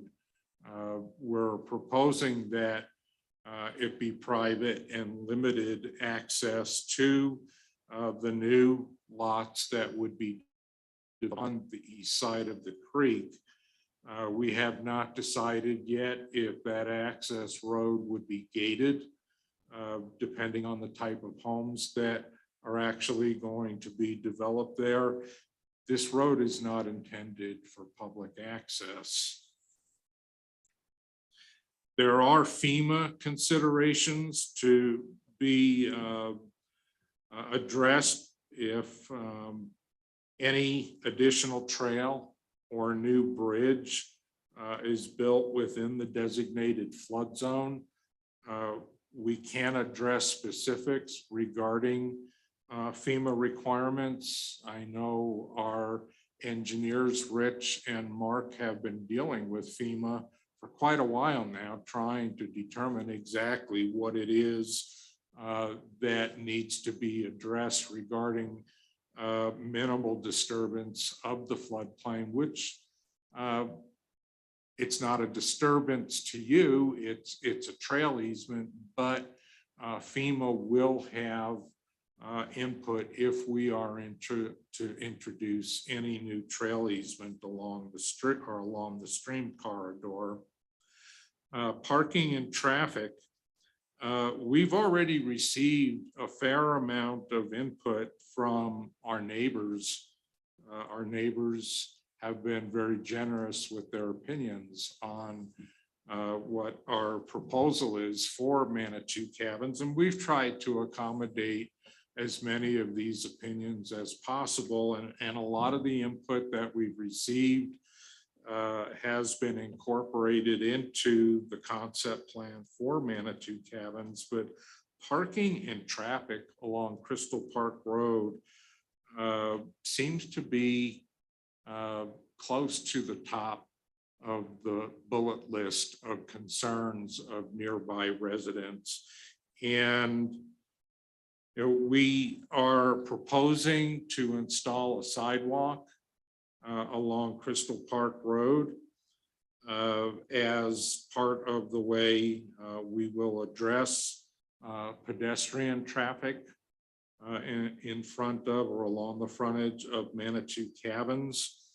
But public park space as proposed by the board, or as suggested by the board, has been brought to our attention as a potential concern from neighbors wanting to know where will vehicles park if there is open space in a trail easement constructed within the property. We're concerned that, especially if the private road that we just mentioned to you is a gated road, that would become the most probable location for the public to park, especially in the area of the detention pond open space.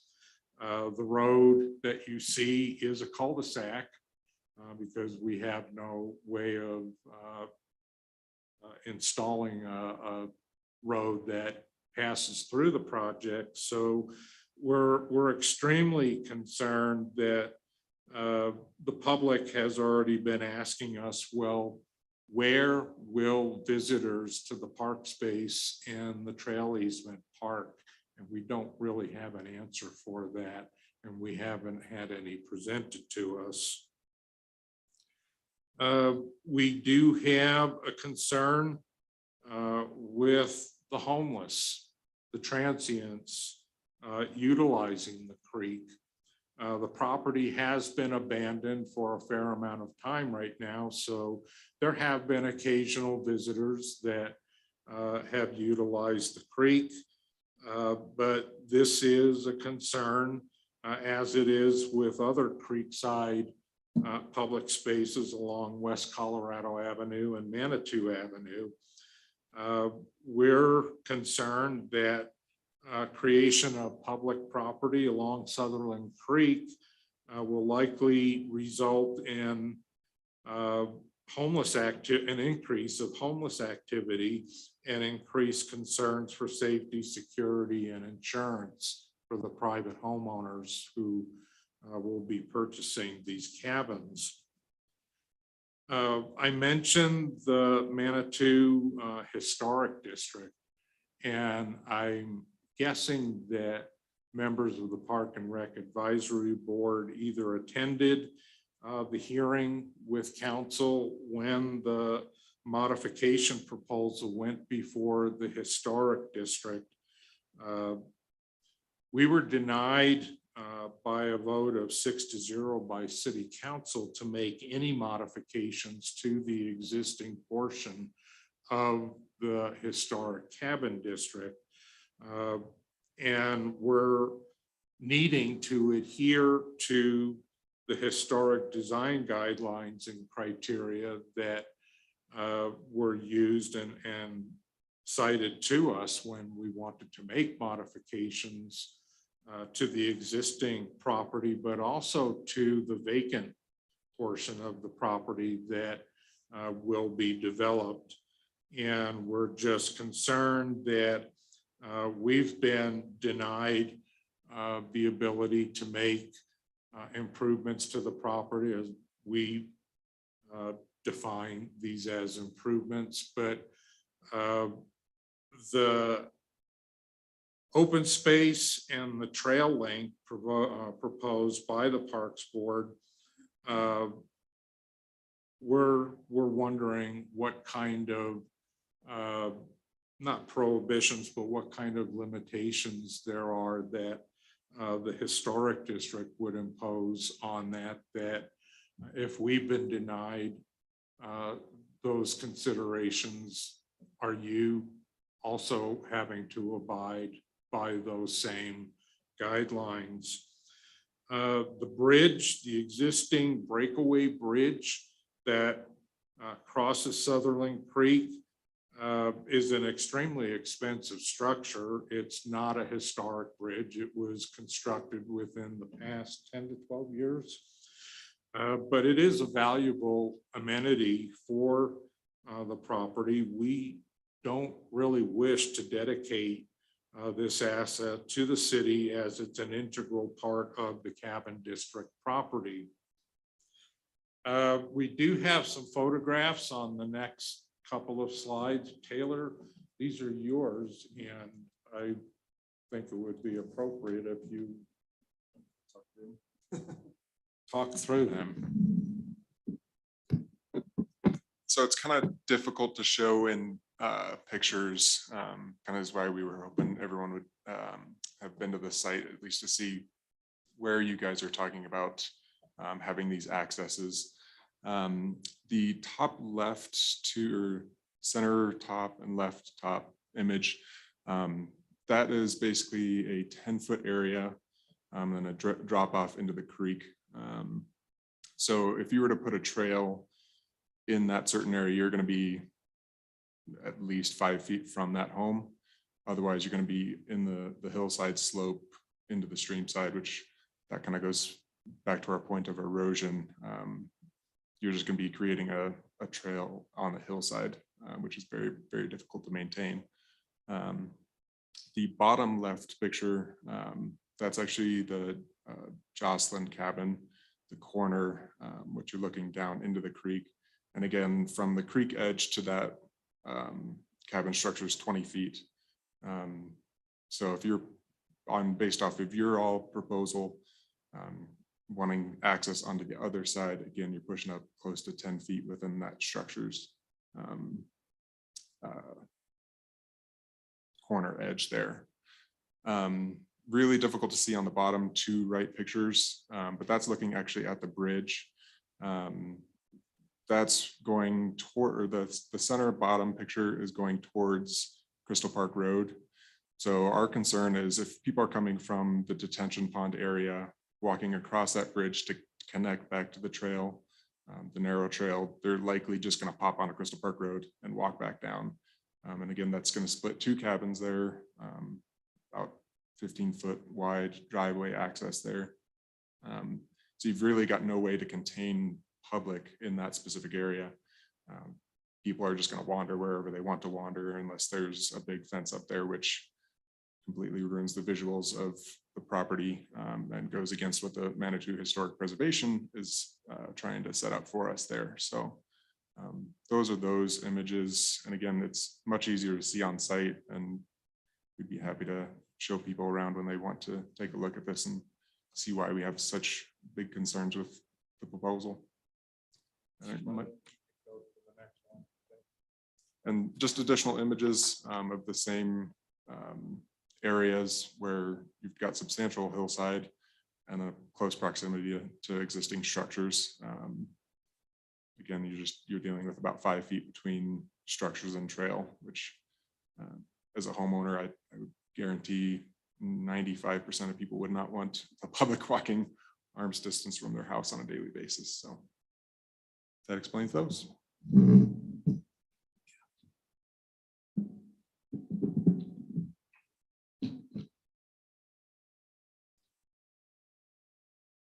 Skylar, could you go to there? Thank you. Originally, our proposal was to provide a pocket park along Crystal Park Road. This is on the southern portion of our property. This particular parcel here is 2,520 square feet. It's well treed. There's vegetation on it.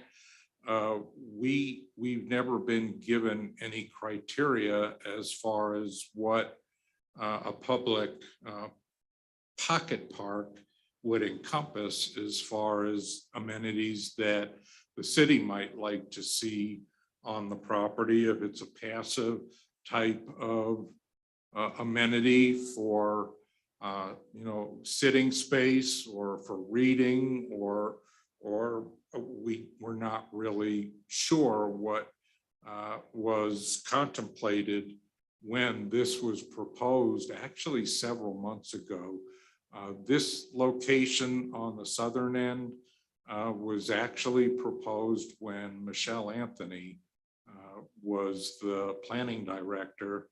And this was our initial attempt at trying to accommodate public space through a pocket park. And Skylar, if you could go to the last slide.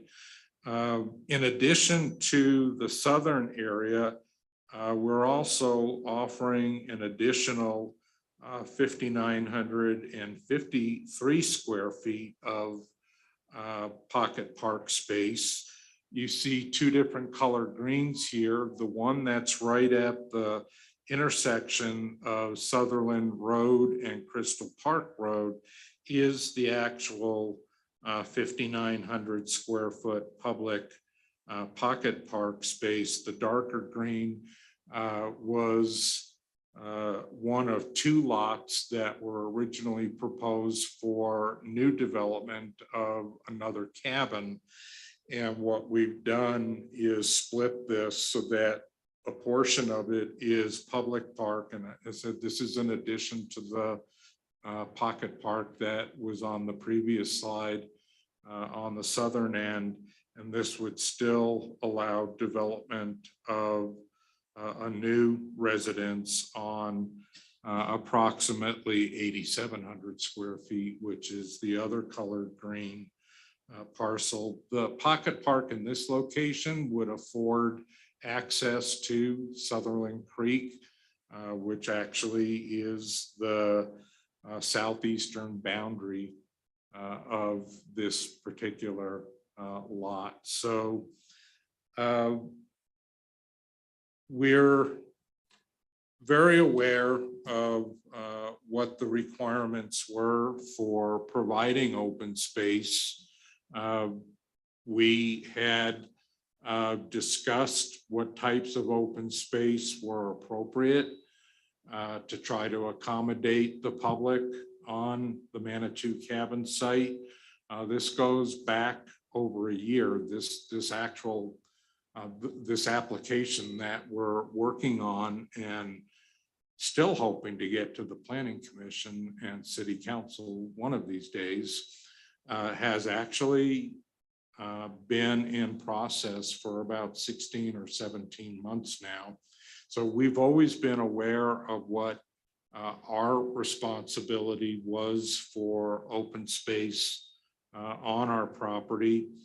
Again, the pocket park concept that had been presented to us, we thought would have been an ideal opportunity to introduce public space, not knowing what the space would be used for. But in addition to the pocket park on the southern end, we're looking to offer the pocket park on the intersection of Sutherland and Crystal Park Road. So we do have several unanswered questions for you this evening regarding access from Crystal Park Road, regarding parking. I know our neighbors would be interested to know if there are visitors to the open space the pocket park tracks and the creek where they would be expected to park if they're not riding their bikes or walking there. And exactly what use do you anticipate for a pocket park? And how do we accommodate access links along the creek, given the other constraints that we had mentioned to you this evening? We're not opposed to offering open space. We're aware of what the fees in lieu of land requirement is to provide parks with what is required, but we've actually had a very minimal amount of input as far as, exactly what is gained by introducing private open space on a property such as the Manitou cabin site. We're not dealing with a brand new, a clean sheet, so to speak, where we can locate a park in an ideal location. The locations for open space on the Manitou cabin site are actually pretty limited. You're aware of just how limited it is. So with that, I don't know if. Well, I would like to hear how your thought process is with what you guys came up with on taking a portion of our property right up kind of the center of our property up to the bridge. And you've heard how it affects our property. We want to know your thought process and how to maintain and take care of this, what you're proposing to us. Mr. Stamp, actually, we haven't gotten that far to think to be that specific about our land dedication. Basically, what we are only doing is fulfilling our ordinance recommendations of land dedication for a park, as per the ordinance, as it states that we make a recommendation, but we're not the ones to decide what that land dedication is going to end up being, because that's up to Planning Commission and that's up to City Council. So basically what we've been tasked to do is to just make our best recommendation on behalf of our community as to a dedicated parkland space. So no thought process of what you're doing to our project. I mean, this is our last hurrah. So We have waited 2 months to get to sit down here with you to show you this, and this is how the response we get. I mean, this is Well, ludicrous. may I interrupt? I mean, sir, you had an opportunity to make this presentation last week, but instead you came and kind of went on the same vein that you're going on right now. And I can appreciate that you're frustrated, but let's try to actually do that. I guess maybe we're both responsible for the delay. I think you can agree with that. So first of all, Who's speaking? a pocket, this is Tim Bresnahan. A pocket park is a small community park. It's generally green space. In our experience, pocket parks, or at least what a pocket park entails, is generally determined by the local residents. And this isn't something that necessarily needs parking, but as Danu said, that that is not actually part of kind of where we are in the process. Big picture, parks, generally pocket parks specifically, are things that are highly desired by the public in Manitou Springs, generally the public everywhere. There is data from peer-reviewed sources as cited by the National Recreation and Parks Association that parks enhance property values by as much as 10%, and those values are most enhanced for small properties or properties that do not have private property of their own, like your buildings. So we are really speaking for our community and what we know that our residents want. Granted, we are anticipating what the future residents of this area will want, but we are basing that on what our residents have told us through many careful projects and surveys in the past. That's where we're coming from.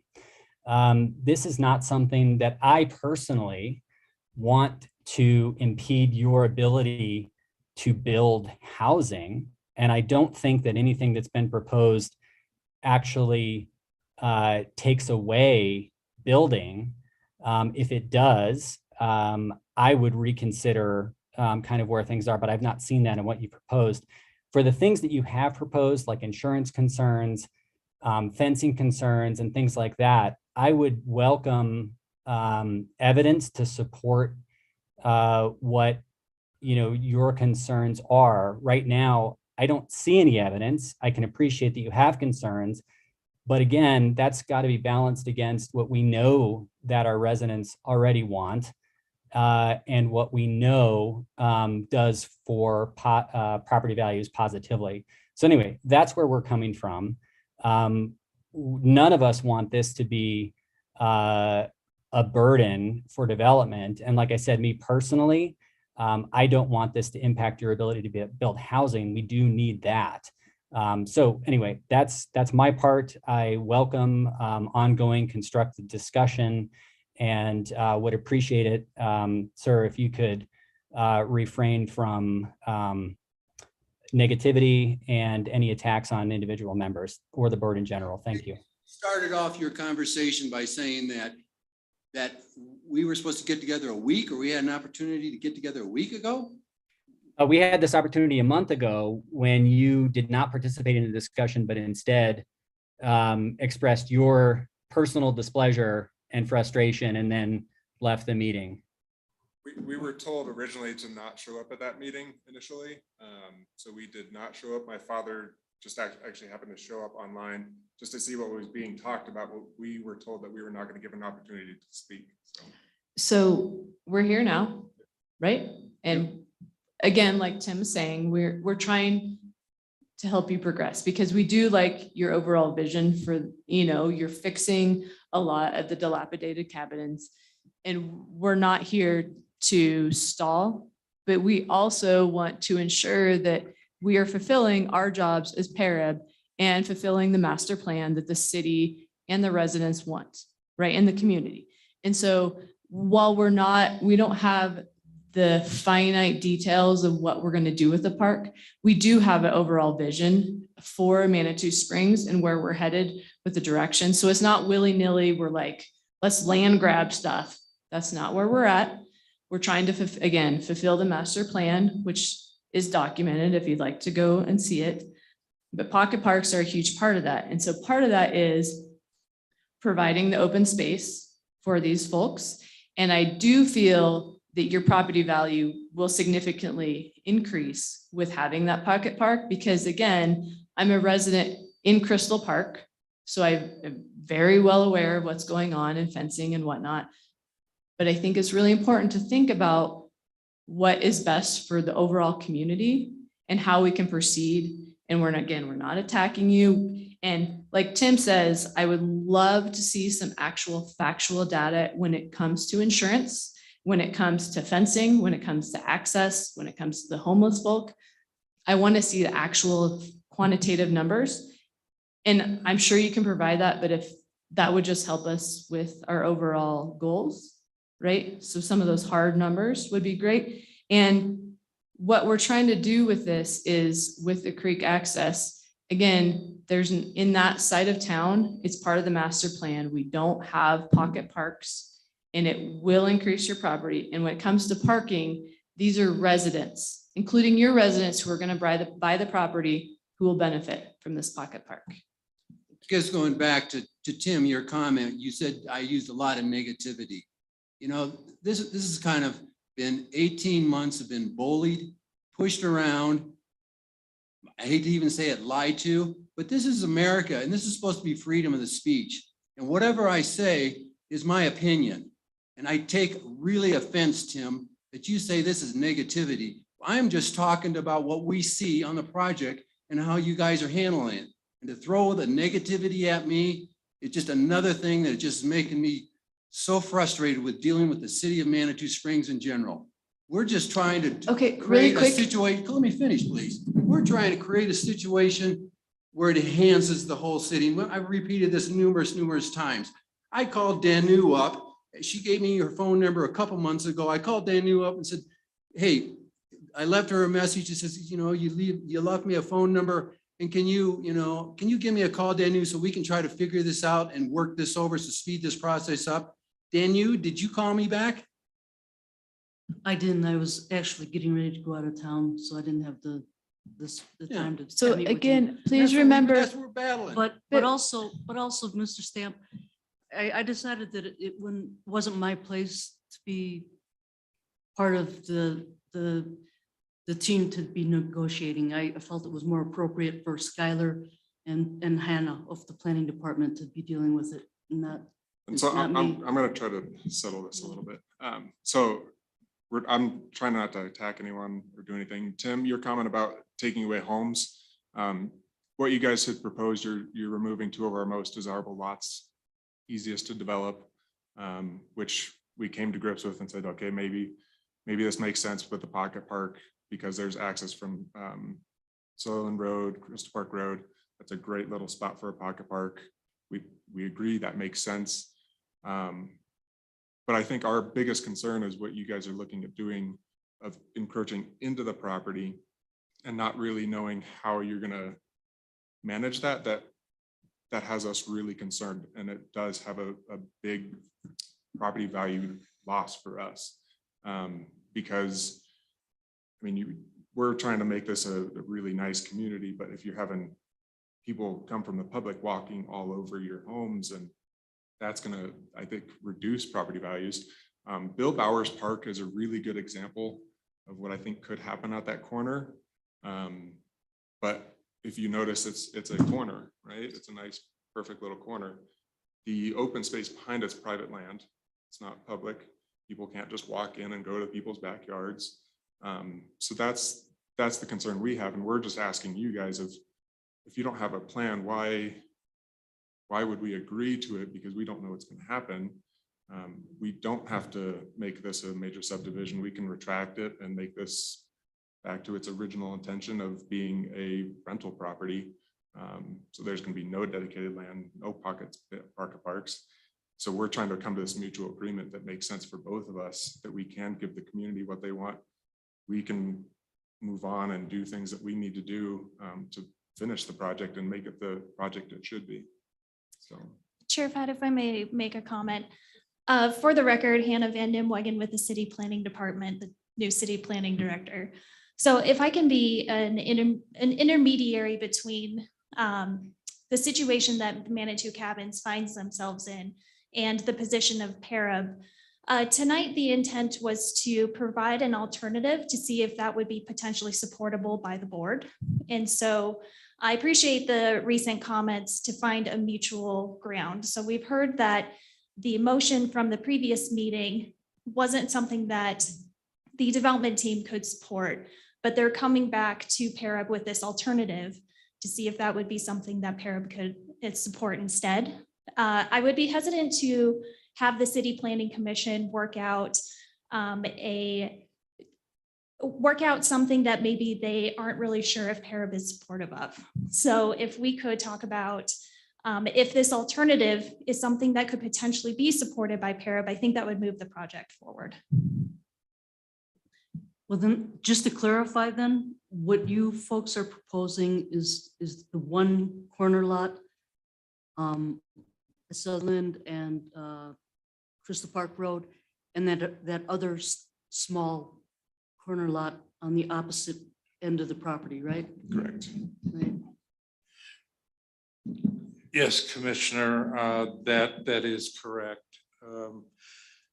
The original proposal that we had provided in our submittal to the city, probably, I think it was about 8 or 9 months ago, was the southern pocket park location. You have not seen the proposal this evening that provides for an additional pocket park location at the intersection of Sutherland and Crystal Park. But those are the two that we are proposing to offer this evening for your consideration. So just to clarify, lot 14 and not 15? And why not 15? There's, the way it's currently set up, there's a big drop off. Mm-hmm. We're not able to, I mean, we're trying to retain as much buildable as possible. So we're trying to that point where it makes sense we can fill. You guys still have your nice pocket park in that same area. We're just gonna get a little bit of give and take. Yeah, and you know, Commissioner Bresnahan had indicated that, you know, I don't think your intent is to remove any buildable area that we really do need in the overall scheme of things to pay for this development. 14 and 15 were both scheduled as residential lots, and now we're providing or proposing to give one of those lots as a pocket park and the other as a buildable lot. So we're actually losing one of the two lots that had been on the table since actually the very first presentation we had made to the city with regard to what we wanted to do west of the creek. So originally we did show two buildable lots, 13 and 14. Now we're showing one and wanting to offer the other to the city. So as far as why don't we give both of them, a couple of minutes ago, we heard that your intent was not to take away any buildable lots that we would need to make our development work. We're offering one of the two lots. We're not offering both. I guess I'd like to hear from Skylar. Skylar walked the property with us and everything and made some comments to us. And that area from the lot up to the bridge is very hard, would be very hard to maintain, just like what Bill indicated, that to put a trail in there would be very difficult, and I'd like to hear what Skylar would have to say about that. I mean, first I want PARAB to have a chance to react to what you're proposing. This is their time. This has kind of gone sideways a few times. So I'd like PARAB to be able to take an opportunity to react to what you are proposing for lot 14 and the southern lot. So is this where we give our perspective? Go ahead. I would be happy if we were to do for those two lots. I'm gonna just say 1 and 2, 14 and 15, and not have access to some of those other areas. But the area you proposed in the original plan, I've walked that space. You're literally staring into people's houses, and you're in like a goalie, and it's not productive for an open, like a pocket park. So I would say I'd be happy with 1 and 2, but one is, you talk about having that separation between property value and the spaces and creating fences. There is a bush there right at the edge of the property, like 15, I believe. So if you even pushed it further into the first property, it wouldn't. And again, your residents who are buying those properties, I know will utilize that space. And we're not going to create like a giant slide or a huge like park in terms of like playground equipment. It's going to be space that your residents will utilize. And so I feel that my motion would be to say at least get those two connective spaces, whether it's with creek access is a key component, because I know open space, that's a key component. So to that, it's tricky because there is that property that is already existing right next, like you cross the creek, right? Yeah, so there's property, right? And so I don't know what the rest of the board would like, but I would say at least the minimum, you know, because that's not even a fraction of what the 3,500 or 35,000 space, like square feet. So I would say at minimum 1 and 2, and then creek access, at least like just to be able to go to the creek, whatever that means. Maybe it's, again, I'll leave it to Danu and some other board members, but access to the creek. And probably from the street side, whatever that means. I don't know. Yeah, or for the Sutherland I think it's the Sutherland right there. That's like Crystal Park, and you have Sutherland, and just to be able to access it right in that space. I would say, I don't know. That's my thought. I actually could agree with that as well, as long as we had creek access from those two properties to the creek. We wouldn't have to go across the creek, because then we'd have to figure out access, and then we'd be like encroaching on that one property that's right across from those two lots. So as a compromise, if we had lots 1 and 2, or lots 14 and 15, or lots 13 and 14. Yeah, those two lots do go down to the creek. Yes, so, yes, so if we could have those two lots with creek access to Sutherland Creek, I would be fine with that. I don't think that there wouldn't be any continuity in having that parcel of land for the city. I mean, that's what our parks are all about, is connectivity, so. And I think originally you were talking at one of the planning meetings to take one of the properties that was like dilapidated a bit and maybe move it to that space so you could continue. I don't know. If you want to do that, do what you want, but I like what Danu is like. Yeah, right. So like, but Danu is like the continuity to have 2 and then that one, like. And so then the total square footage for those 2 lots would be somewhere around 14,700 square feet. Is that correct? That's correct. I'd be amenable to that. And you know, I would leave it up to maybe Hannah to figure out the creek access, and maybe just for ease, for square footage, if we just took those 2 properties and just took the land straight down to the Sutherland Creek. Great. Thank you, commissioners of PARAB. We can definitely work that out through some type of easement or something along those lines, but we'll look at it further to make sure that's part of the. But I'd also like to have my Yeah, I other think 2 we need to members have weigh in also. the whole board vote on that. Yeah. Yeah. Well, I concur that the southern end at Pocket Park, with its terrain and its location, and separated from the other proposed area, it doesn't make sense. It's a kind offer, but it doesn't make sense for the continuity of what we're trying to achieve in the parks within Manitou. What would be ideal would be to have lots 14 and 15 or 14 and 13. Those 2, because of their continuity, access down to the creek. And I think it would be minimal as far as anyone else coming in and creating havoc, if you will.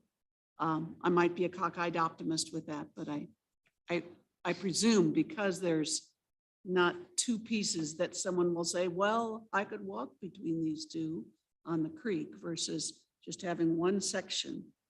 That makes more logical sense as an offering, which you haven't offered, but that's what we're stating. And I think that ameliorates some of the concern of the homeless too, who would probably be approaching from a lower entry point, not from the upper corner there as well. Well, and I think the homeless issue is gonna, once you start developing that area and we have the park set up a little bit more, and like, it's not like empty cabins, I think we're gonna shrink that, because again, there's a reason they're homeless. We want to alleviate that, but that's not your concern. But I think like, once you start to fix things up, it'll be a little bit better. But, and again, once the park starts to look a little more developed, I think too, that would alleviate. And then I just want to mention, just for clarifications on the homeless. I live on 15th and West Kucharis, right on Midland Trail. So I ride my bike up and down to Manitou. So the homeless scares me like none other, because these are developed properties. They just spent tons of money downtown trying to fix that up. I won't let my wife go down there alone because it's so scary. So anywhere there's water, creek, they'll find their way there. That's just their nature.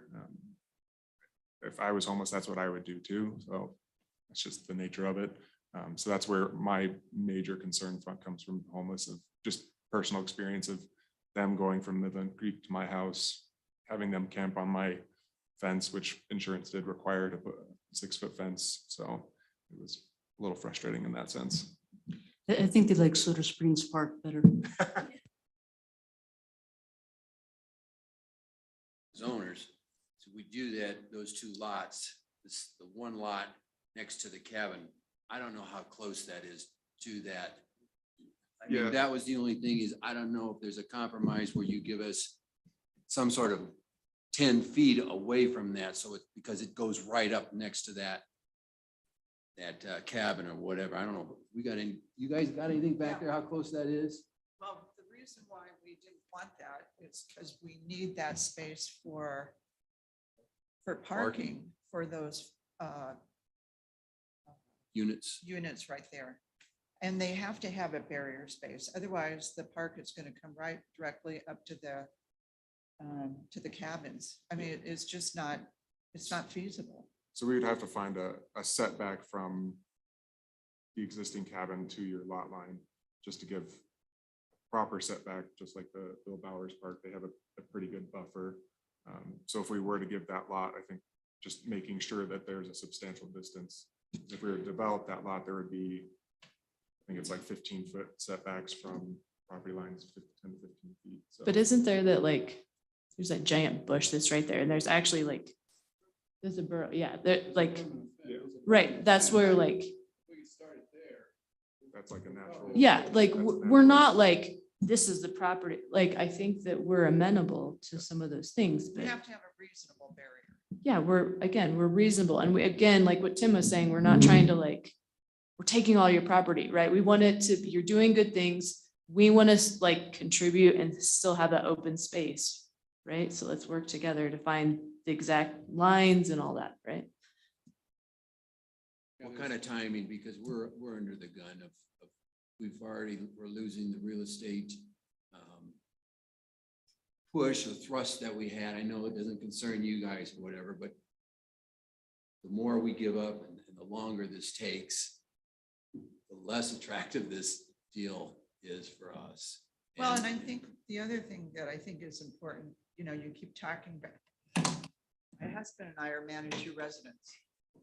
And you talk about Manitou residents, but our input from people, even though we've had, you know, disagreements and stuff with different neighbors upset about things, is people in this community are looking for reasonable homes to buy.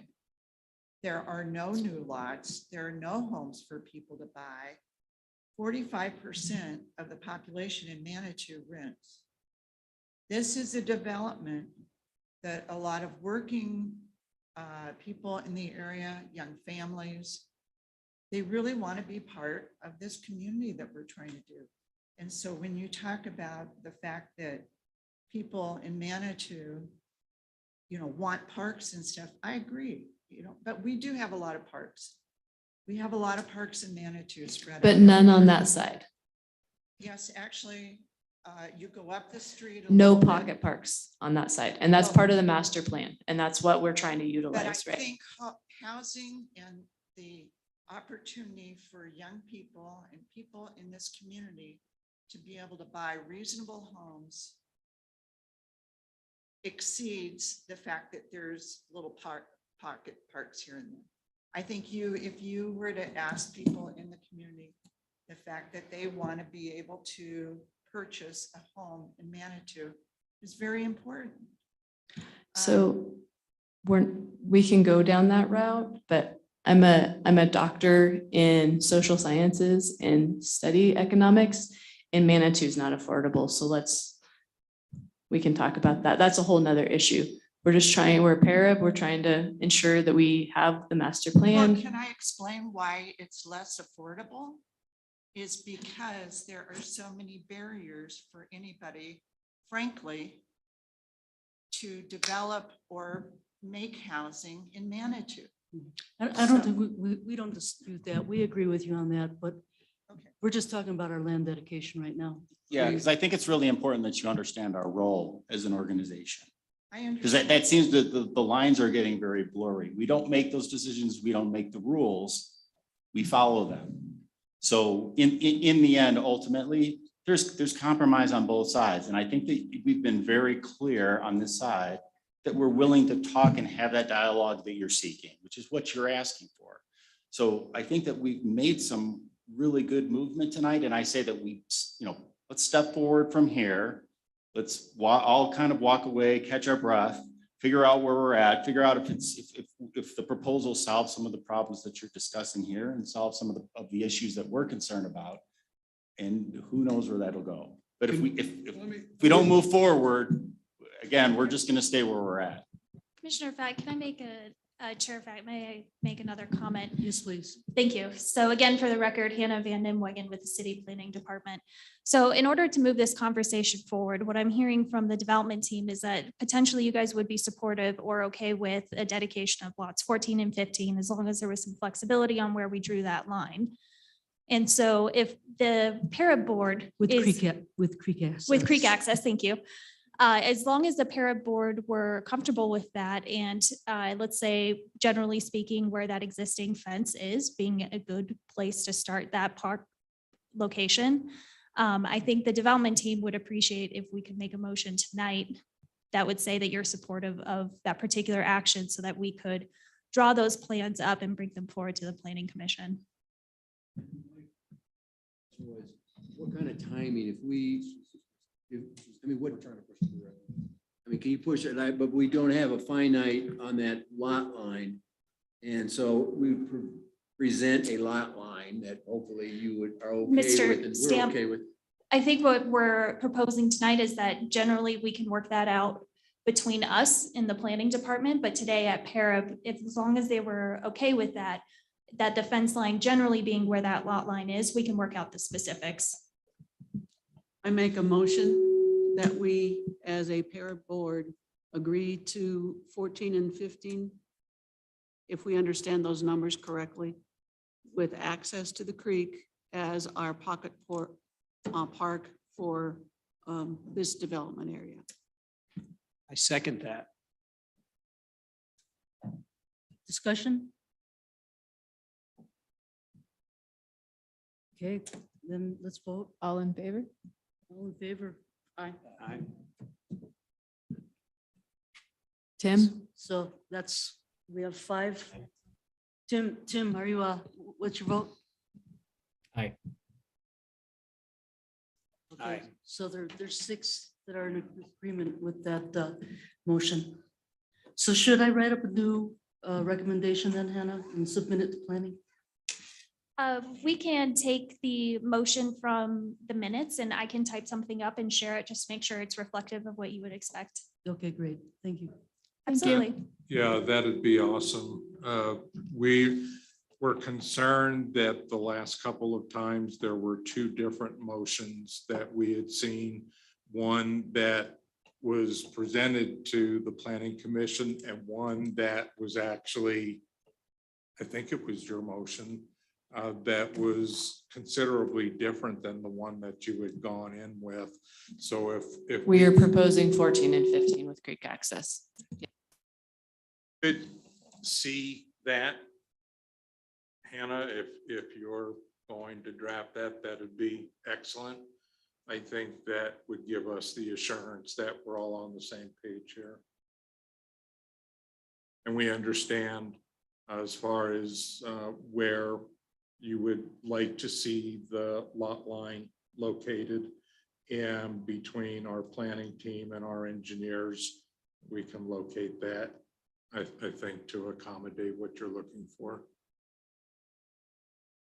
Yeah, I believe that would be for the city to have to know and document also. Yes, that would be required to be part of the application package. So we can absolutely share it with PARAB to see what the results of where that line was actually drawn. But I understand what the intent is, and I can make sure that intent is followed through on. Okay, thank you. Thank you very much.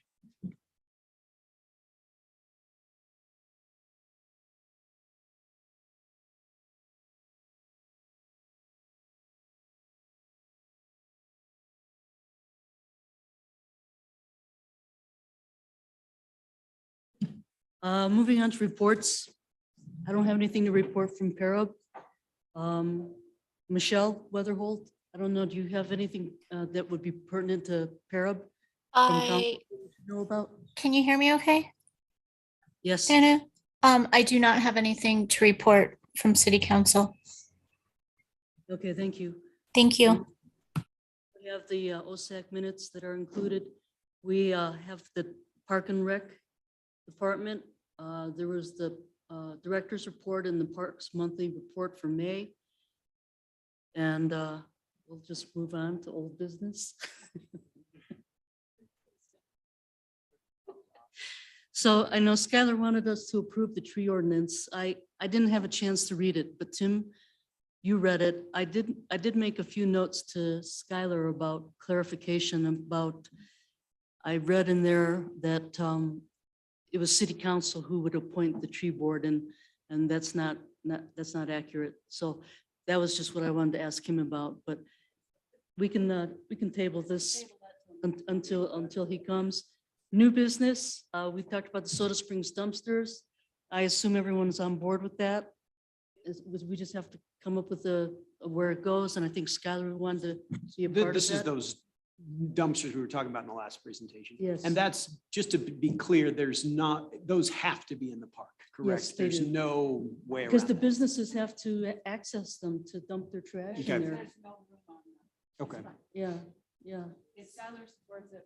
Yeah, so, so we do need to have, that's your tree ordinance. We moved Tree on. ordinance, dumpsters, we're good. Yeah, good. we're You're good. awesome. As long as you fix those few things I pointed out to you, because I didn't have time to read it. I know Tim read it, but. What did just- you point out? I can't, I just- know, Just that it said that the city council is in charge of appointing the board, the tree board members. right, we want PARAB to be in charge. Right, Right. right. So, yeah, as long as you change. I did that. make that change, Okay, yeah. good, good. Any other questions about it, though? I didn't. Taking it to council next week, so I Yeah. wanted to make sure you guys were good. Do you have anything? I'll go through it again. and Okay. then I'll, before you go to council. Sure, that'd be great, thanks. Okay, sure. It is Sally answered all my right questions. now by the city attorney, so Okay. hopefully we'll get some feedback. Tim, you had something to say? I just said I'm good. Skylar answered all the questions I had. Okay. Cool, thanks, Tim. And then we're talking about the Soda Springs dumpster. We're all in favor of that. We do have to provide some kind of vehicular access for the dump truck, so. And that's gonna be a really touchy thing about the parking. That's something that I think that, like I said, chamber events, people have to weigh in on that. It shouldn't be up to us. So again, I do a lot of inspections and there's a lot of dumpsters get moved around, a lot of buildings that get moved out to where the trucks are. So the question is why is that not a possibility of moving the dumpsters now that we're gonna provide? Well, I don't know where you're gonna put the dumpsters. I'm talking about in terms of like, because it seems like there's a big focus on having us get the trucks to the dumpsters. That's correct, So I guess my point is why can't we get the dumpsters to the trucks? because they're gonna be huge 3-ton full of garbage, full of recycle, and they'll be enormously heavy. Yeah, enormously heavy. So I'm curious what Robin comes up with. Hopefully she gives us a few Yeah. ideas. Yeah, and I was just saying that we gotta have some kind of vehicular access to those dumpsters for the dump truck. And Yeah. if we're gonna have that, we may as well have some limited parking as a compromise. Sure. As much as people want to reclaim that space again. Yeah, anyway. So park signage, new business park signage, Skylar did up some new signs. Do you want to hit that real quick? Sure. You want me to pull it up there? Sure. Sorry, I'm Public Works Director right now too, so Yes. I'm dealing with a couple different Yeah. things. Or we can table it. No, it's When- okay. All right.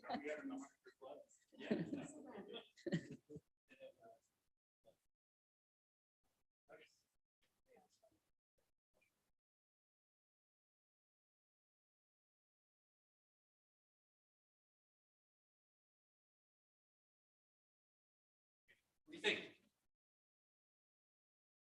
I'm so glad we're welcoming all these. I mean, the idea is to consolidate a couple of signs, so it's all in one place. I haven't gotten, so far as what's it gonna be made of or anything like that, or how big or whatever. I just wanted to get some input on the design. I like the design, and even though I was a little bit sarcastic about the welcome, Maybe you could say please instead of welcome. maybe, welcome is okay. It's, the location of the signs are so important. And I like the fact that they're green and blue rather than plain old institutional white. So I like that. Is there a way that those symbols could be in a circle or something different rather than in a line for all of the no's? Yeah, it's a little too many. Yeah, well, I don't know. I just, A if, little more soften it up a little bit. well, No. I like it. okay. You like how it is right now, or you? I do. Okay. It's consolidating in one sign, like, no matter how you swing it, you gotta present that information. You can pretty it up, but it really sometimes clear, concise, that's what you need. I And like the also colors. welcome. Welcome. Now don't do any of this. That's right. Please. Yeah. Okay, I guess that's a go, Skylar. Okay, Tim, any input? Nope, none additional for me. Okay. All right, other business. We have to schedule, pick a date for our July budget retreat meeting. That's in addition to the normal PARAB meeting. No, because their normal meeting is July 4th. Oh, that's right. Okay. Yeah. So I was gonna combine our budget meeting with our little mid-year bonding party. And Robin probably needs to come back again for a meeting in July. Yeah, definitely. And I think we need to kind of discuss a little bit more about these details that she was raising amongst us too. So we can have a better, clearer vision. So are you saying a meeting without Robin and then bring her back, or? Yeah, well, I don't know. What do you guys think? She's She'll have a new taking, design that we can look at and discuss about it, and then so Can she streamline it to like a 15-30 minute presentation? Amen. Because like that was a little bit, and if, like, we could throw that at the beginning, just real well, quick. the next one should It's in be the much. agenda. Yeah. It says 15 minutes. Yeah, she's got to shorten that thing up. It seemed a it little was crazy. extemporaneous. Well, she was compelled She to was share thorough. the public input with us. Yeah, Maybe she was excited And I- that and we're I'll in put- person. We got to have a timeline. yeah. Yeah, so the next one should be much more streamlined, straightforward. Yeah, definitely. Today, most of that was the online survey, the public input. Right. So she's gonna take all that information plus what she heard from you guys tonight and come up with probably 1 or 2 concept plans, maybe even 3. And we can look at it at that point. And I will personally reach out to Jenna, make sure she's Yeah, able to the attend. events people, yeah, get their input. So we're talking about a special meeting in July for Soda Springs plus budget retreat, No, just budget retreat, no Soda Springs. no Soda Springs. When do you want to do Soda Springs? August, I guess. Okay, August 1st, next meeting. Do we need to do it earlier? So the goal was to take this to council by the end of July. So, I mean, if we have to push it back, we have to push it back. So the other conflict in July, or sorry, August, is that's the same day as the community potluck. The community. It's the ice cream social and Or the- Little London wins. Well, but we're on the board. We can't mingle with the commoners. It might, Yes, we make our can. judge, it might. Yes, we can.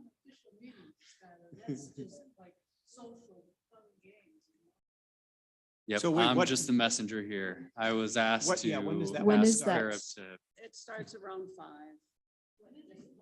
On the 1st of August. Yep, and it would be a way for everyone on the board to see actually what happens there. And Can we have a Yeah, condensed, or shorter before. meeting? Sure, you want to do our meeting before the potluck begins? start at 3 Sure. o'clock? Sure, And, yeah, and the only thing on the agenda is Soda Springs. because then we'd be at the park. That'd be cool. There always is. I guess I want to make sure I know what to tell Robin after tonight, what her So deadline PARAB is. is gonna be at 3 o'clock, is that what you're saying?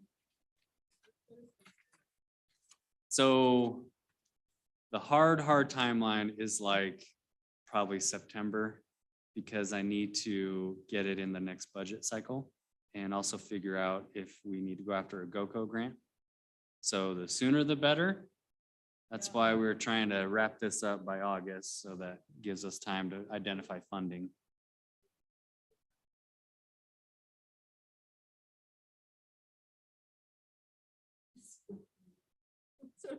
That's what you're saying too. All right, let's do August 1st at 3 o'clock. And then segue to the barbecue. When It's is the, not a when is barbecue, the it's an ice council cream meeting in social. July? Oh, It's the 4th of July. That's why my turn. she's concerned about having it on the July 5th. No, but I'm talking about the, We wanted to City. present the final plan to council by the end of July. That was the, but are they having a meeting at the end of July? That's what I'm saying, because otherwise August 1st will work, right? It's only one. they're meeting on the July 26th, yeah.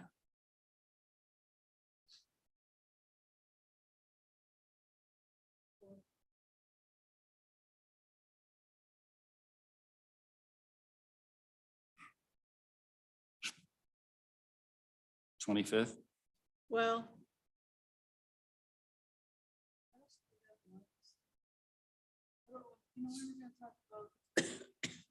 There's always stuff to do. In August, yeah. I think we should take one more look. We at- might need, at-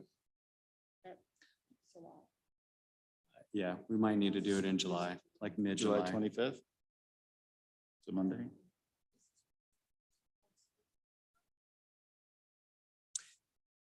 Yeah, I guess, Yeah. Yes.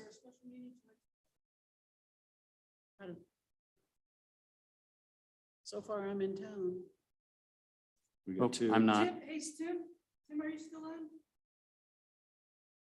Yes, I am here. I haven't said anything because I am going to be out of town from the latter 3rd of July until I think August 18th, roughly.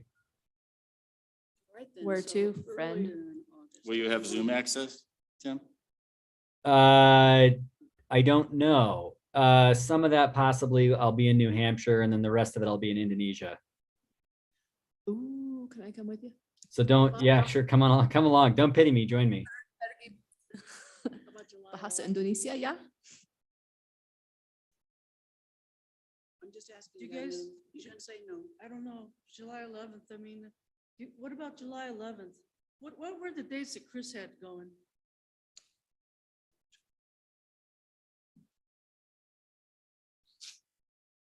Probably the earlier in the month, the better. I mean, because I gotta. I know you do. I Chris can't do July 11th. She can do July 5th. 7th. Does it have to be on a Monday? No, I can't, Colin, does it have to be a Monday or can you do during the week? Let me see. Yeah. I'm on, like, I leave Sunday and it's gone, so probably the 5th. The research, like, and I need, like, being in that. I'll be honest. So the 11th would be fine. Or anytime after, like. Well, you don't have to show. Yeah, you don't have to give us a lecture about your research. I know, but like. So the week of July 11th doesn't work for Chris. What about like Thursday, the 7th or something? That would give you a That couple would be- days. That works for Chris. That's not for Chris. That does work. But that would- the Does 7th, that work if I for have a Rebecca? couple days, fine. 7th? Can we bring beverages? Bring beverages. So are we Skylar. talking 4 o'clock on the 7th? 7th should work for me. I could make it by 4:30. Well, so maybe we'll do it evening then.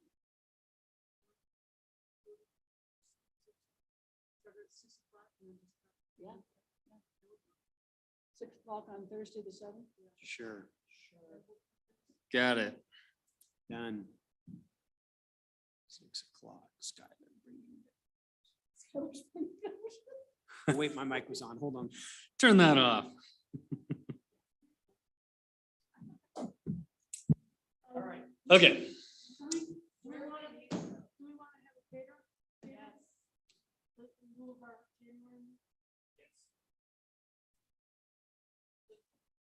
No, but we could meet at the mat. Yeah.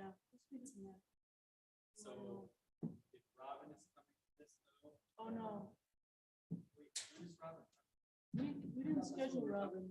No, this is the budget meeting. Come on, keep with us. This is our bonding time. Turn your mic up, Jim.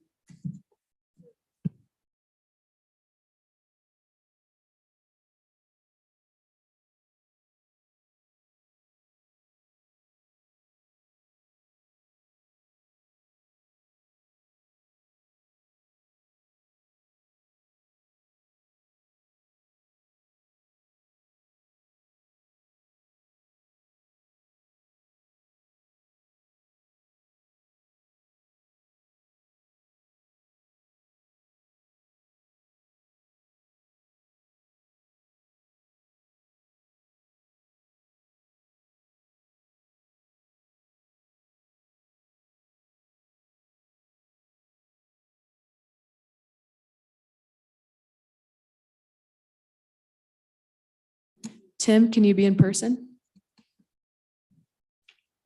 Are you talking about the 7th?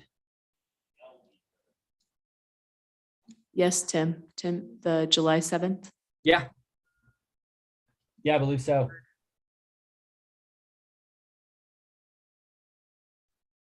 Did you hear that? Yeah, that's fantastic, Tim. Okay, for some reason, the only person I can hear anymore is Rebecca. Which is fine.